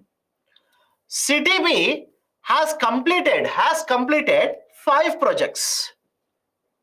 City B has completed only 5 projects. Now you will basically calculate total number of projects completed under smart city. Your number is how much? 18 projects. And if you translate it into percentages, your number is 72% of the projects are complete. Right? Your number was 25, total projects was 25. How many projects under smart cities are over now? 18 projects. Your number is 72%. Now tell me, look at this and tell me, does the number 72% give you clarity on how many projects are over, right, as per the smart cities? Let me know. Does the number 72 provide you justification, give you clarity on, right, how many of these right, how many of the projects are over in each of the cities? Of course, no. Right, that is the reason the standing committee says that. It says that whatever numbers you are reading, whatever data the government gives, it is not individually for each of the cities. It is for overall all the 100 cities. Is it giving you a clear picture on how much projects are completed in which city? No. What if a city has completed more projects? One city has completed only 10% of the projects. It's an average, by the way. What you're looking at is the average. Right? So that is basically the concern here. That is basically the concern. Right? So these are some of the issues that is facing the implementation of smart city mission. Now some of you are asking, what is the solution? Solution is simple. One, we will have to promote more better cooperation, coordination between center and states. right? That cooperation coordination has to improve. Now you tell me, how do you improve cooperation coordination between center and state? Right? Let me know. Second one is financing is a problem here. Financing is very much a problem. One way the municipalities are able to finance these projects is they are allowed to issue bonds in the market. Do you remember? We have discussed this, by the way. Municipality bonds. Right? Let me know. Right, sir, when you have discussed last year, I believe in October or November webinar, municipality bonds. One way we can ensure that they will have sufficient financing is promote the issuance of municipality bonds. Right? So there are of course ways to have a better implementation. Right? Write these as a way forward. The smart city project will promote improvement in the quality of life, but there are also concerns over its implementation. Elaborate this statement in 250 words. Done? Next, cooperative fiscal federalism, an article in the Yojana magazine. Right, in the Yojana magazine, there's a discussion on the idea of a cooperative fiscal federalism. Now, on the concept of cooperative federalism, in polity lectures, you'll come across this. Let me give a very basic idea. Whenever you use the term federalism, right, cooperative federalism, right, what is the basic idea? Both the center and the states are coming together. Both center and the states are coming together for implementing a reform in an efficient manner. I hope you understand. Center and states both are coming together for implementation of a reform in a better way. Sir, any example of a cooperative federalism? Right, best example is Niti Aayog. In fact, one of the points that has been covered is Niti Aayog itself. I hope you understand. Niti Aayog is one of the very important example of a cooperative federalism. Any other example of a cooperative federalism? In polity, you'll come across a concept called as zonal councils. Again, I'll not discuss. This is economic class, by the way. Right? In polity, you'll come across a concept of zonal councils. That is basically cooperative federalism. Another example of a cooperative federalism, GST Council. GST Council, where you will have both center and state coming together for the implementation of the states, etc. So argument is cooperative federalism. Let me start with first point here. Cooperative federalism refers to the idea wherein both the center and states are coming together for effective implementation of a policy. But within this also, they're focused on the financial part of it. Cooperative fiscal federalism, that is the financial relation between center and state. Right? What kind of financial relations are existing? Let's start. First one, Niti Aayog. First one is the concept of Niti Aayog. Now, in Niti Aayog, right, I hope you have read the organization structure of Niti Aayog, or at least seen. In Niti Aayog, there is a full-time organization.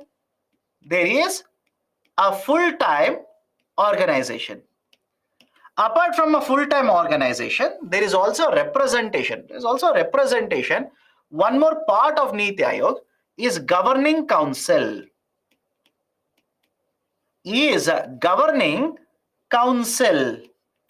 Right? Governing council. What is the representation in the governing council? States and union territories are represented in the governing council. Right? The states and union territories are represented in the governing council. And what is the role of the governing council here?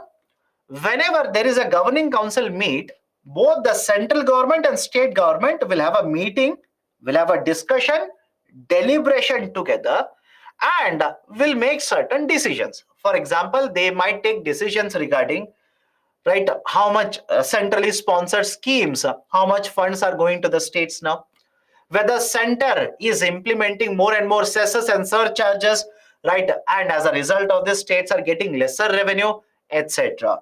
Right? Have you come across these discussions or not?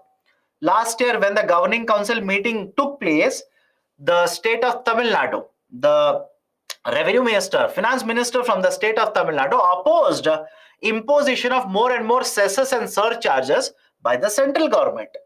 Because cesses and surcharges are not a part of a divisible pool based on which the taxes are distributed between center and states. So one of the representations of cooperative fiscal federalism is the concept of Niti Aayog. Specifically under Niti Aayog, it is the governing council where the states are represented. Second one, Finance Commission. What is the role of the Finance Commission? And if you're reading newspapers, you will tell me that 16th Finance Commission. Now there is a discussion about 16th Finance Commission.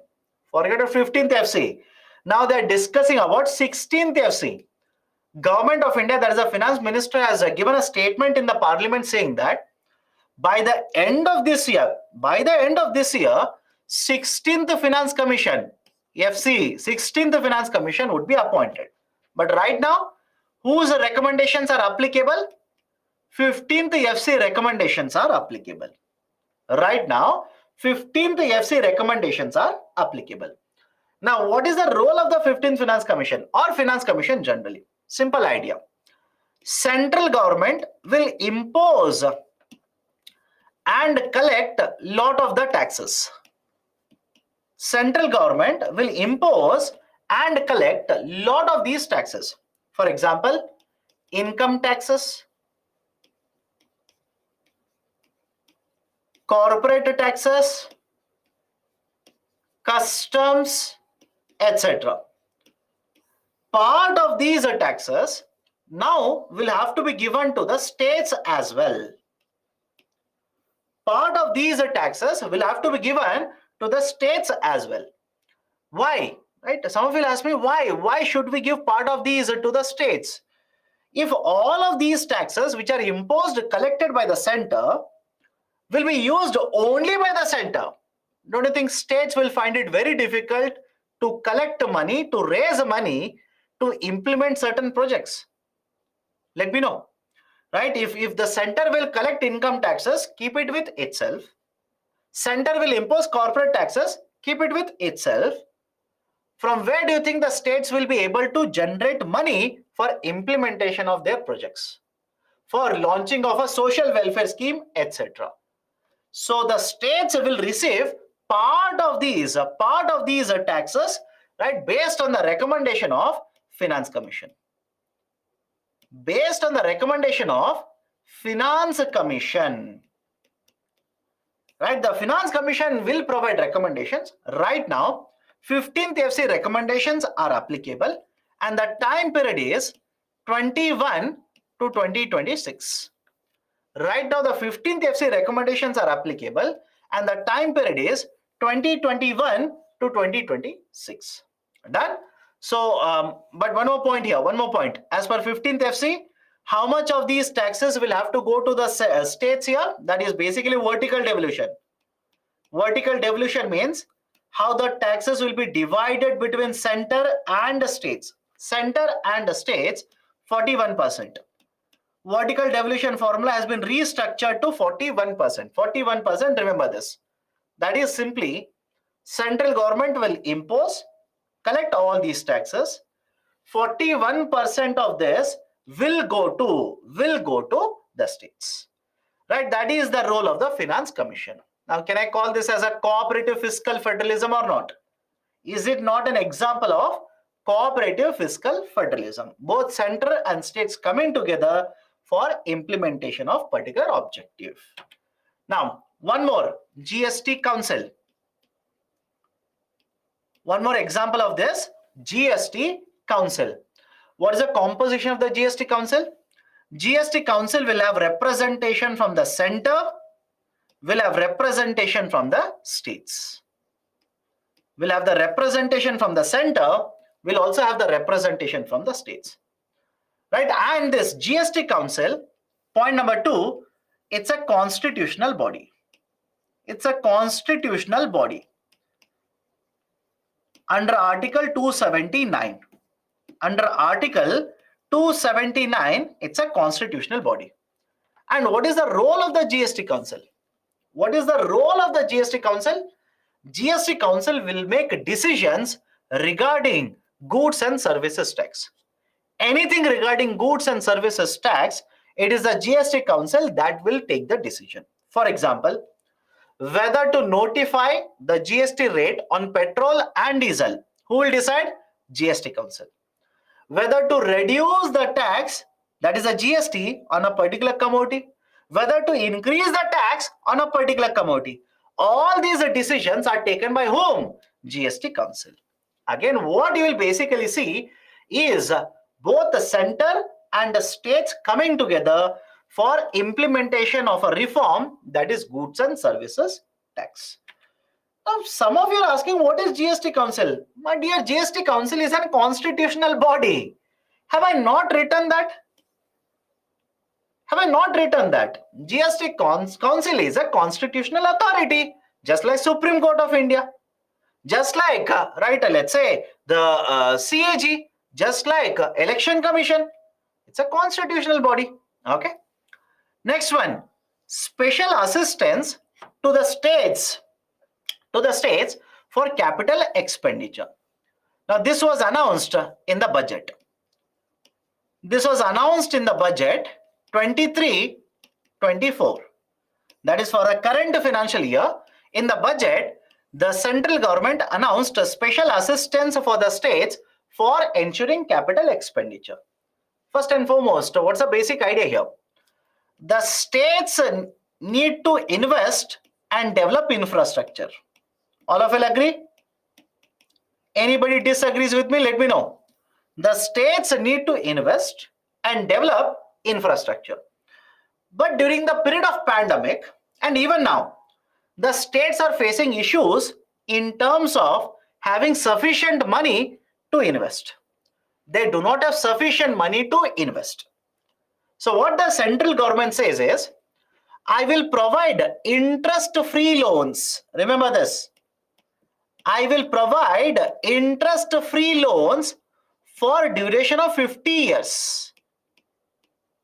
I will provide interest-free loans for a duration of 50 years. That is, for 50 years, you can take a loan from me. You do not have to pay any interest. After 50 years, you repay the amount back to me. Right? That is basically special assistance to states for incurring capital expenditure. How much money has been allocated by the center for this scheme? 1.3 lakh crore rupees. 1.3 lakh crore rupees. Total amount of funds which are allocated is 1.3 lakh crore rupees. And this 1.3 lakh crore rupees has been divided into two parts. One is called as a tied funds and untied funds. One is called as a tied funds and the second one is called as untied funds. Now, what do you mean by tied funds and untied funds? Let me give a very simple example here. Follow this very carefully. Imagine your father will give you 1,000 rupees, but he says, puts a condition. This 1,000 rupee, you will have to use it to purchase books for UPSC. I hope you understand this. Your father will give you 1,000 rupee and the condition is what? You will have to use this 1,000 rupee only to purchase books for UPSC. Now tell me, can you use the 1,000 rupees to purchase a subscription for Netflix? Let me know. Can you purchase, let's say using the 1,000 rupee, can you purchase a subscription for Netflix? Absolutely no. Can you purchase a shirt that you want to wear for going to classes? Again, no, etc. Right? What is the condition here? You will have to use this money and that 1,000 rupee has to be used only for a specific purpose. Can I call this as a tied fund? Let me know. Can I call this as a tied fund? This is a tied funds. 30,000 crore rupees will be referred to or will be used for tied funds. Right? They will be allocated to the states for specific purposes only. They cannot use it for any other purposes. They will have to use it for specific purposes only. Sir, what kind of purposes? Right? A state can use it to promote scrapping of old vehicles. A state can use it to promote financing for local bodies. right, can use it to construct unity malls which are proposed by the union budget, right, etc. So these are tied funds, 30,000 crores, and remaining 1 lakh crore rupees, remaining 1 lakh crore will be provided to the states. These are untied funds. These are untied. Untied means what? Imagine I will give you 1,000 rupees. You can use it for either development of a road project. You can use it, right, let's say to repair a road. You can use it to construct a sanitation project. You can use it for development of a building, etc. So whenever conditions of usage, this is the fourth time I'm telling, and even then you people are asking the same question. Whenever conditions of usage are there, these are called as tied funds. And when there are no conditions regarding the usage, you can use it for any purpose, but for development of infrastructure, these are called as untied funds. So totally 1.3 lakh crore rupees worth of assistance, 50-year loans has been proposed by the center under the budget for 23 and 24. And finally, have a look at this. Center also has increased the borrowing limits for the states. Right? What is the borrowing limit?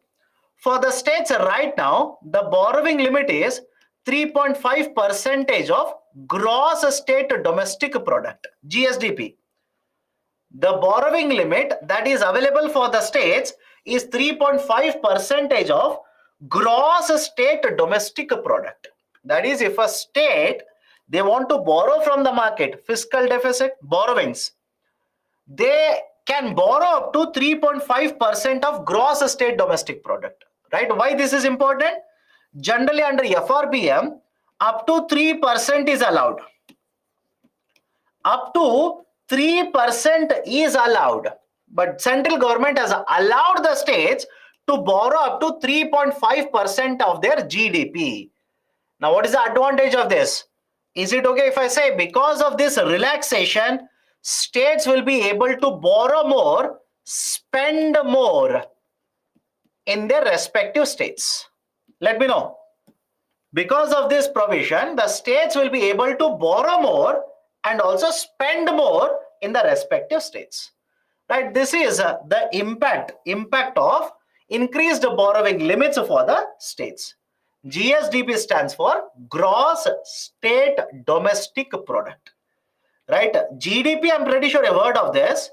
S is nothing but state. Gross state domestic product.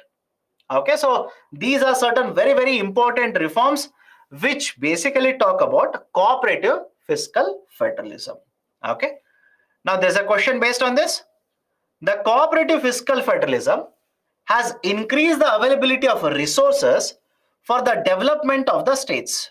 Elaborate. 15 marker question in 250 words. Okay.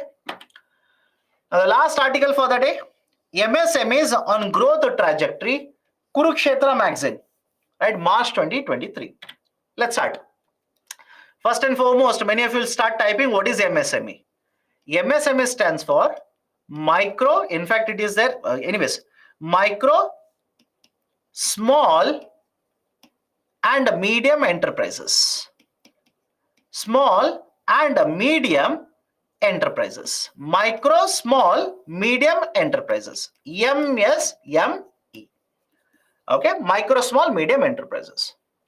Now, why MSMEs is very, very important? As per economic survey, as per budget documents, etc. Please have a look at this. More than 90% of the industrial units, more than 90% of industrial units in India are basically MSMEs. More than 90% is basically MSMEs. These MSMEs account for 40% of the manufacturing output, and these also account for around 35% of the total exports done from India. And when you say MSME, these are not just present in manufacturing, these are also present in the services sector. These are also present in the services sector. These are present in manufacturing as well as services sector.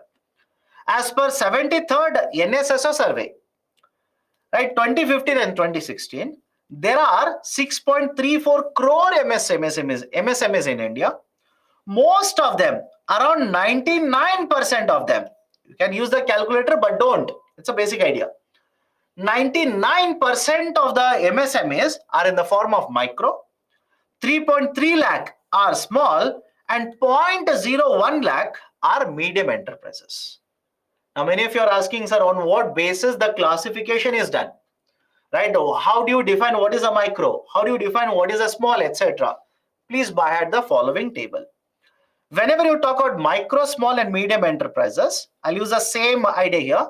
It is based on the investment in plant and machinery, and the turnover. Turnover means the total amount of revenue. So for micro, small, and medium enterprises, what is the classification used by the government? What is the classification used by the government?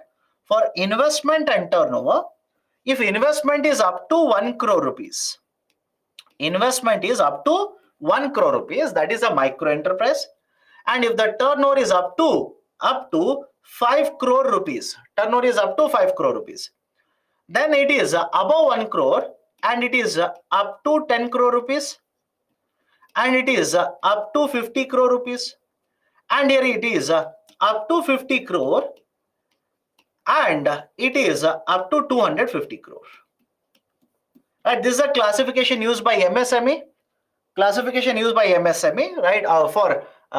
Used by the government to classify MSMEs. Is the logic okay here? Whenever you talk about MSMEs, on what basis do we classify them? Any example of a MSME? All of you been to a market? Let me know. Have you people gone to the market or not? Have you seen a shopkeeper, right? Or even not even to the market. Beside your house, there could be a provisional store. That is an example of a micro enterprise. Right? A tea vendor, a supplier of tea, example of a micro enterprise. Right? A small manufacturer, let's say they are manufacturing small amount of, let's say, products, and they're selling, example of a micro enterprise. So whenever you see a lot of these manufacturers, or let's say service providers in the market, are either micro, small, and medium enterprises. Now, what has the government of India done? What has the government of India done? Government of India has implemented a lot of reforms to promote MSME sector in India. For example, right, Government of India set up a portal by the name of Udyam Portal. What is the advantage of Udyam Portal? It is a registration portal. It is a portal for registration of micro, small, and medium enterprises. And what is the advantage of having a registration in the Udyam Portal? Paperless registration can be done now. Paperless. You can basically get registered on the Udyam Portal without any kind of a paper presentation. You don't have to provide any kind of a documentation. Right? So basically these right will facilitate, or the Udyam Portal facilities will Udyam Portal facilities or services will facilitate more and more registration of MSME. Right? That is one Udyam Portal. And second one is priority sector lending. Right? Priority sector lending. What is the difference between micro and small? My dear, can you look at the table? Some of the students are saying both are one and the same. How one and the same? If your salary is 1 crore rupees or 10 crore rupees, do you think both are one and the same? Right? You are basically missing the high school mathematics then. You have missed high school mathematics. You don't even know 10 crore is greater than 1 crore. Right? You don't even know 5 crore is greater than 1 crore now. Okay. So second one is priority sector lending. Under priority sector lending, loans can be provided. Loans can be provided for micro, small, medium enterprises. Right? Loans are to be provided, not can be provided, are to be provided by the banking sector to the micro, small, medium enterprises. Many of you ask me how this is a reform. If you're a bank, tell me, will you give me a loan if I'm a shopkeeper? Let me know how many of you will agree. If you're a bank manager, I'm a shopkeeper, I'll come to you, ask for a loan. Will you easily provide a loan to me? No, my dear, that's a beauty of PSL. right? Many of you do not understand the importance of it and simply say, anyways, the bank will give loan. Why is it reform? It's a reform because loans which are given to, let's say, agriculture sector, export credit, housing loan, let's say loan to the weaker sections, MSMEs, they may or may not be providing profits to the company. The sectors may not be profitable, but that doesn't mean banks should not give loans. Banks should provide loans. That is the precise reason PSL criteria is there. Third one, trade receivable e-discounting system, where you can basically sell the receivables, that is the bills that you're supposed to receive from, let's say, a buyer. You can sell it, get access to money, right? Basically working capital will be provided, or facilities for working capital is available under trades. So these are some of the reforms, again some of the reforms. But what has been proposed in the budget, right? In the present year's budget, that is for 23 and 24, what has been proposed? Let's go one by one. There is a proposal to implement Vivad Se Vishwas Scheme 1. Vivad Se Vishwas Scheme 1. Right? Have a look at this. Right? Have a look at this. What is this Vivad Se Vishwas 1? Let's assume you are the government. I have right applied for a project. There's a tender. I have applied for the tender, but I was not able to complete the project. Right? I was not able to complete the project. So generally what happens is, whenever companies will apply for work to the government, they will have to pay certain money. I hope you understand this. They will have to pay certain money, right? Guarantees, concept of a guarantees. Now, if you do not complete the project, guarantees will not be given back to you.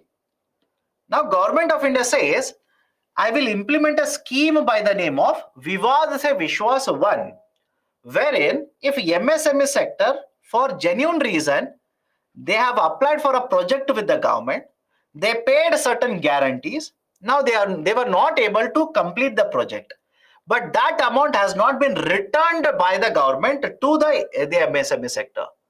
Now such charges shall be repaid. Such charges shall be repaid by the government authorities. That is Vivad Se Vishwas 1. It's a proposal announced on the 1st of February. You'll have to wait and see, right, what kind of MSMEs will be covered, etc., etc. Second, CGT MSE, Credit Guaranteed Trust for Micro and Small Enterprises, has been extended. It has been extended. Right? Government of India has kept another 900 crore rupees under the Credit Guaranteed Trust for Micro and Small Enterprises. Now, what will happen under the Credit Guaranteed Trust for Micro and Small Enterprises? Let me explain. Imagine I'm a micro enterprise. I will come to you, you're a bank manager. I will apply for a loan. I'll simply apply for a loan. Many of you looking at me, because I'm a micro enterprise, I do not have the document, etc. Now, if you do not trust me that this happens, I generally tell the people, let's say any batch for that matter, I will tell my students to keep on observing the newspaper advertisements or TV advertisements. Have you people very recently seen the ads which are given by Piramal company, Piramal Financing? Have you seen these ads when you're watching IPL match? That is basically a shopkeeper is there. The bank person will come and the shopkeeper says, sir, I know you will not give me loan because I don't have documents. Exactly the same thing I'm talking about. So a micro enterprise will approach a bank. Bank says, sorry, I can't give you loan because it is very risky, right? Very, very risky for me. I will not give you loan. Government says, don't do that. Provide them the loan. Provide them the loan. But you will tell the government, sir, you will tell me to give loan. I will give loan to the micro enterprise. What if they incur a loss? What if they incur a loss? My loans, right, are not going to come back to me. That is the reason government has set up a fund called as Credit Guaranteed Trust for Micro and Small Enterprises. It is operated by SIDBI, Small Industries Development Board of India, SIDBI. And what happens under this is very simple here. Have a look at this. Government has kept certain funds here. Now, a bank which has given loan to a micro or small enterprise, certain amount of the loan will be guaranteed by the government. I will repeat the statement. Certain amount, a certain percentage of the loan will be guaranteed by the government. Meaning what? Let's say you will give a loan of 1 lakh rupees to me. Government will guarantee 75% of the loan. What is the advantage of this? You tell me, what is the advantage? If government is giving a guarantee, don't you think you will provide more loans to the small and micro and small enterprises? Will you not guarantee, or will you not be more, right? Let's say, will you not be having more safety now compared to earlier situation, right, etc. So CGTMSE, additional 900 crore rupees has been provided by the government, and now as a result of this, more and more banks are expected to provide loans to small and micro enterprises. Presumptive taxation limit has been increased to 3 crore rupees. Earlier it was 2 crore rupees. Now it has been increased to 3 crore rupees.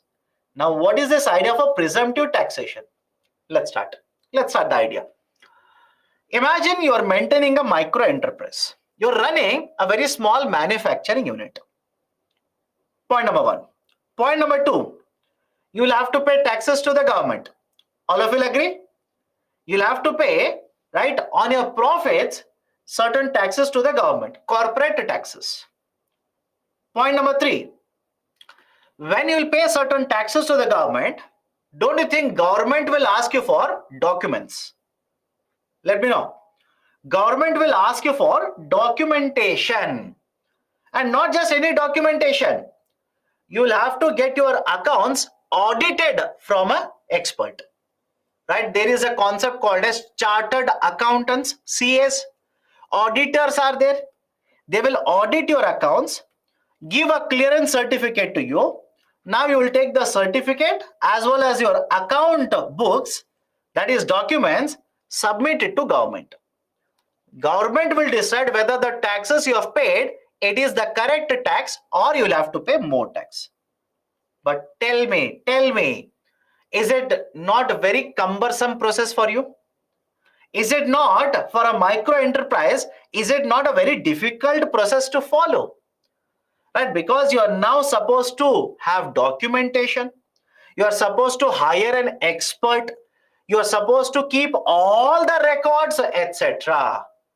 For this purpose, have a look at this. For this purpose, there is a concept called as presumptive taxation.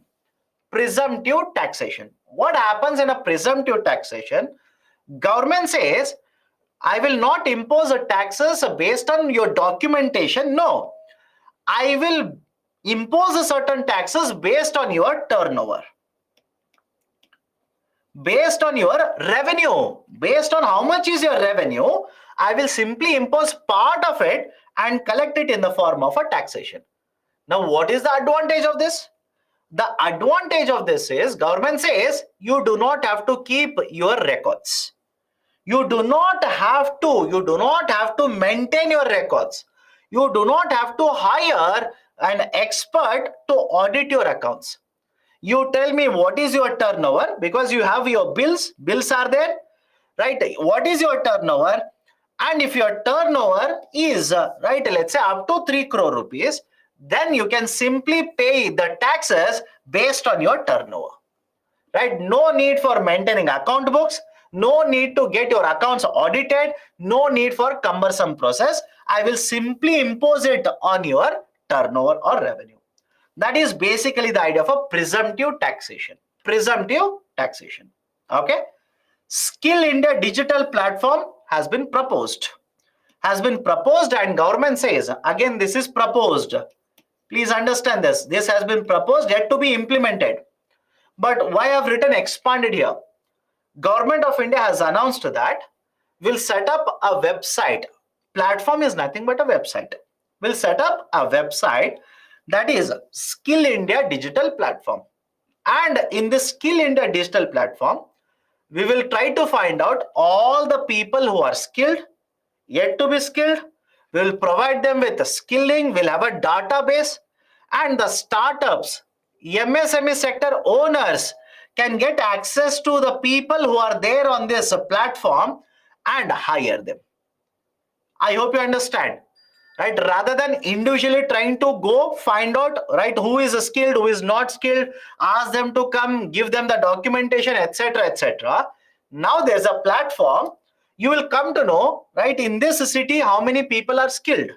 In this region, how many people are skilled, what kind of skill sets they have, etc., etc. You can directly hire them. In the sense, you can directly get in, right, access to the skilled labor using this platform, which is called as a Skill India digital platform, right? And finally, DigiLocker for sharing data has been proposed. Now, all of you heard of DigiLocker, and I'm pretty sure, just like me, many of you are using DigiLocker. What is the advantage of a DigiLocker? You want to carry your, let's say, license. You want to get your birth certificate. You want to get your LPG connection, let's say data, that is a certificate to prove that you have LPG connection. You want to get your SSLC, right, marks card, PUC marks card, etc.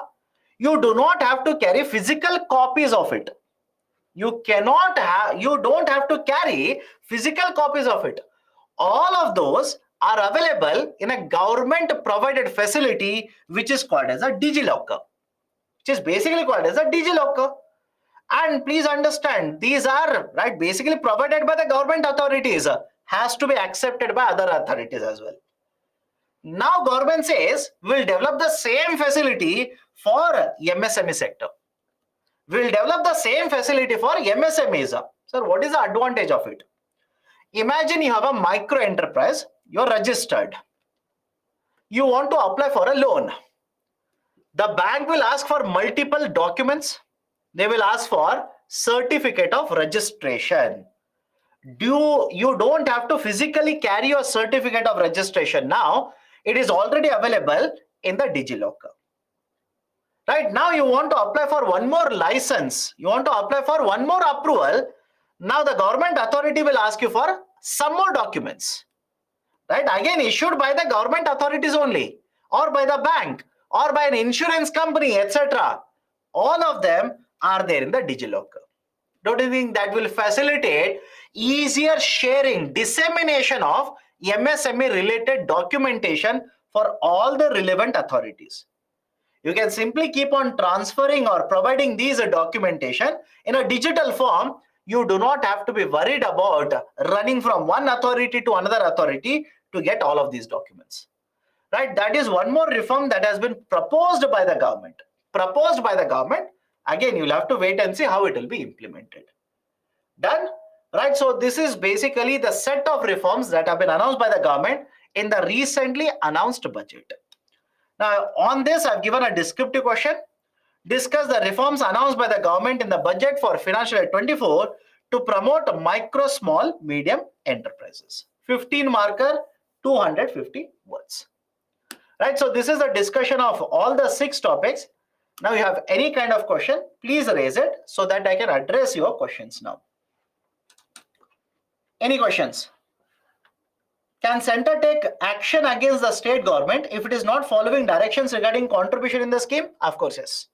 Center has all the powers to take actions. For example, in many of the schemes, central government says, if you do not contribute, if you do not implement it, next round of funding, I will not provide it. Next round of funding, I will not give it. In fact, they can also recover whatever funding they have given in the earlier round as well. Okay. 100 crore for each city in a state or for multiple chosen cities in a state.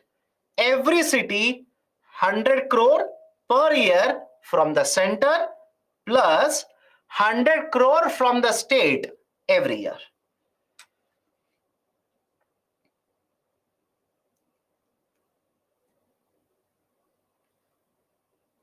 What is new about ASBA if it is still being used by the banks to help customers buy stocks in which is secondary market? My dear, I'll repeat it again. Remember what I've told you. Until now, ASBA was available in the primary market. Now, SEBI has extended that even in the secondary market.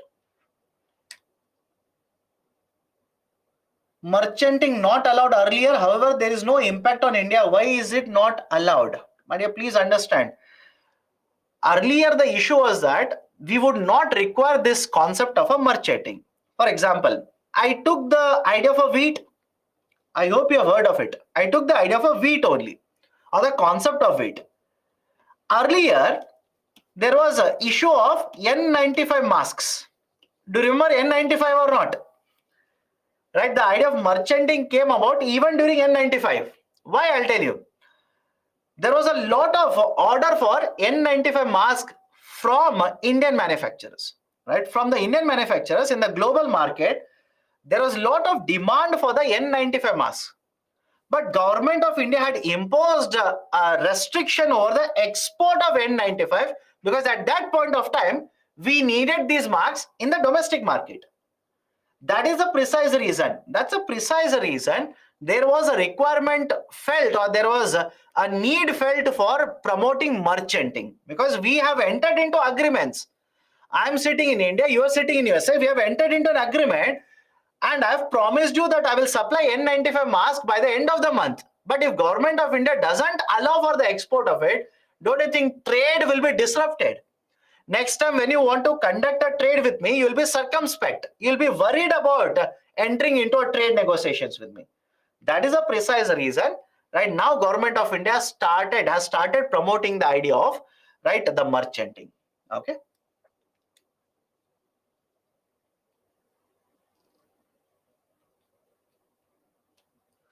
Is presumptive taxation based on annual or monthly turnover? Annual turnovers. Annual turnover, my dear. If you say micro enterprise is making 3 crore per month, you tell me per year what will be the revenue? I hope you understand this. If you say micro enterprise is making 3 crore rupees per month, you tell me what will be its annual turnover? 36 crore. If it is 36 crore, can you classify this as a micro enterprise then? Can you classify this as a micro enterprise? No. Okay. Any other issues? Any other concerns?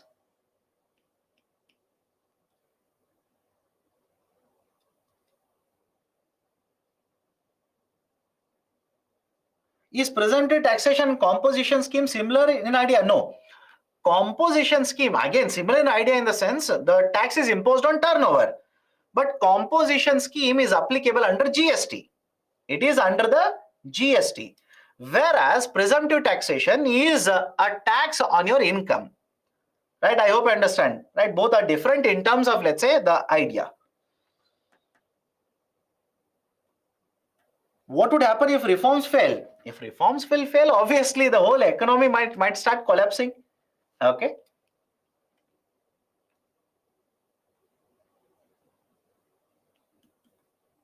Any other issue? Any other issue?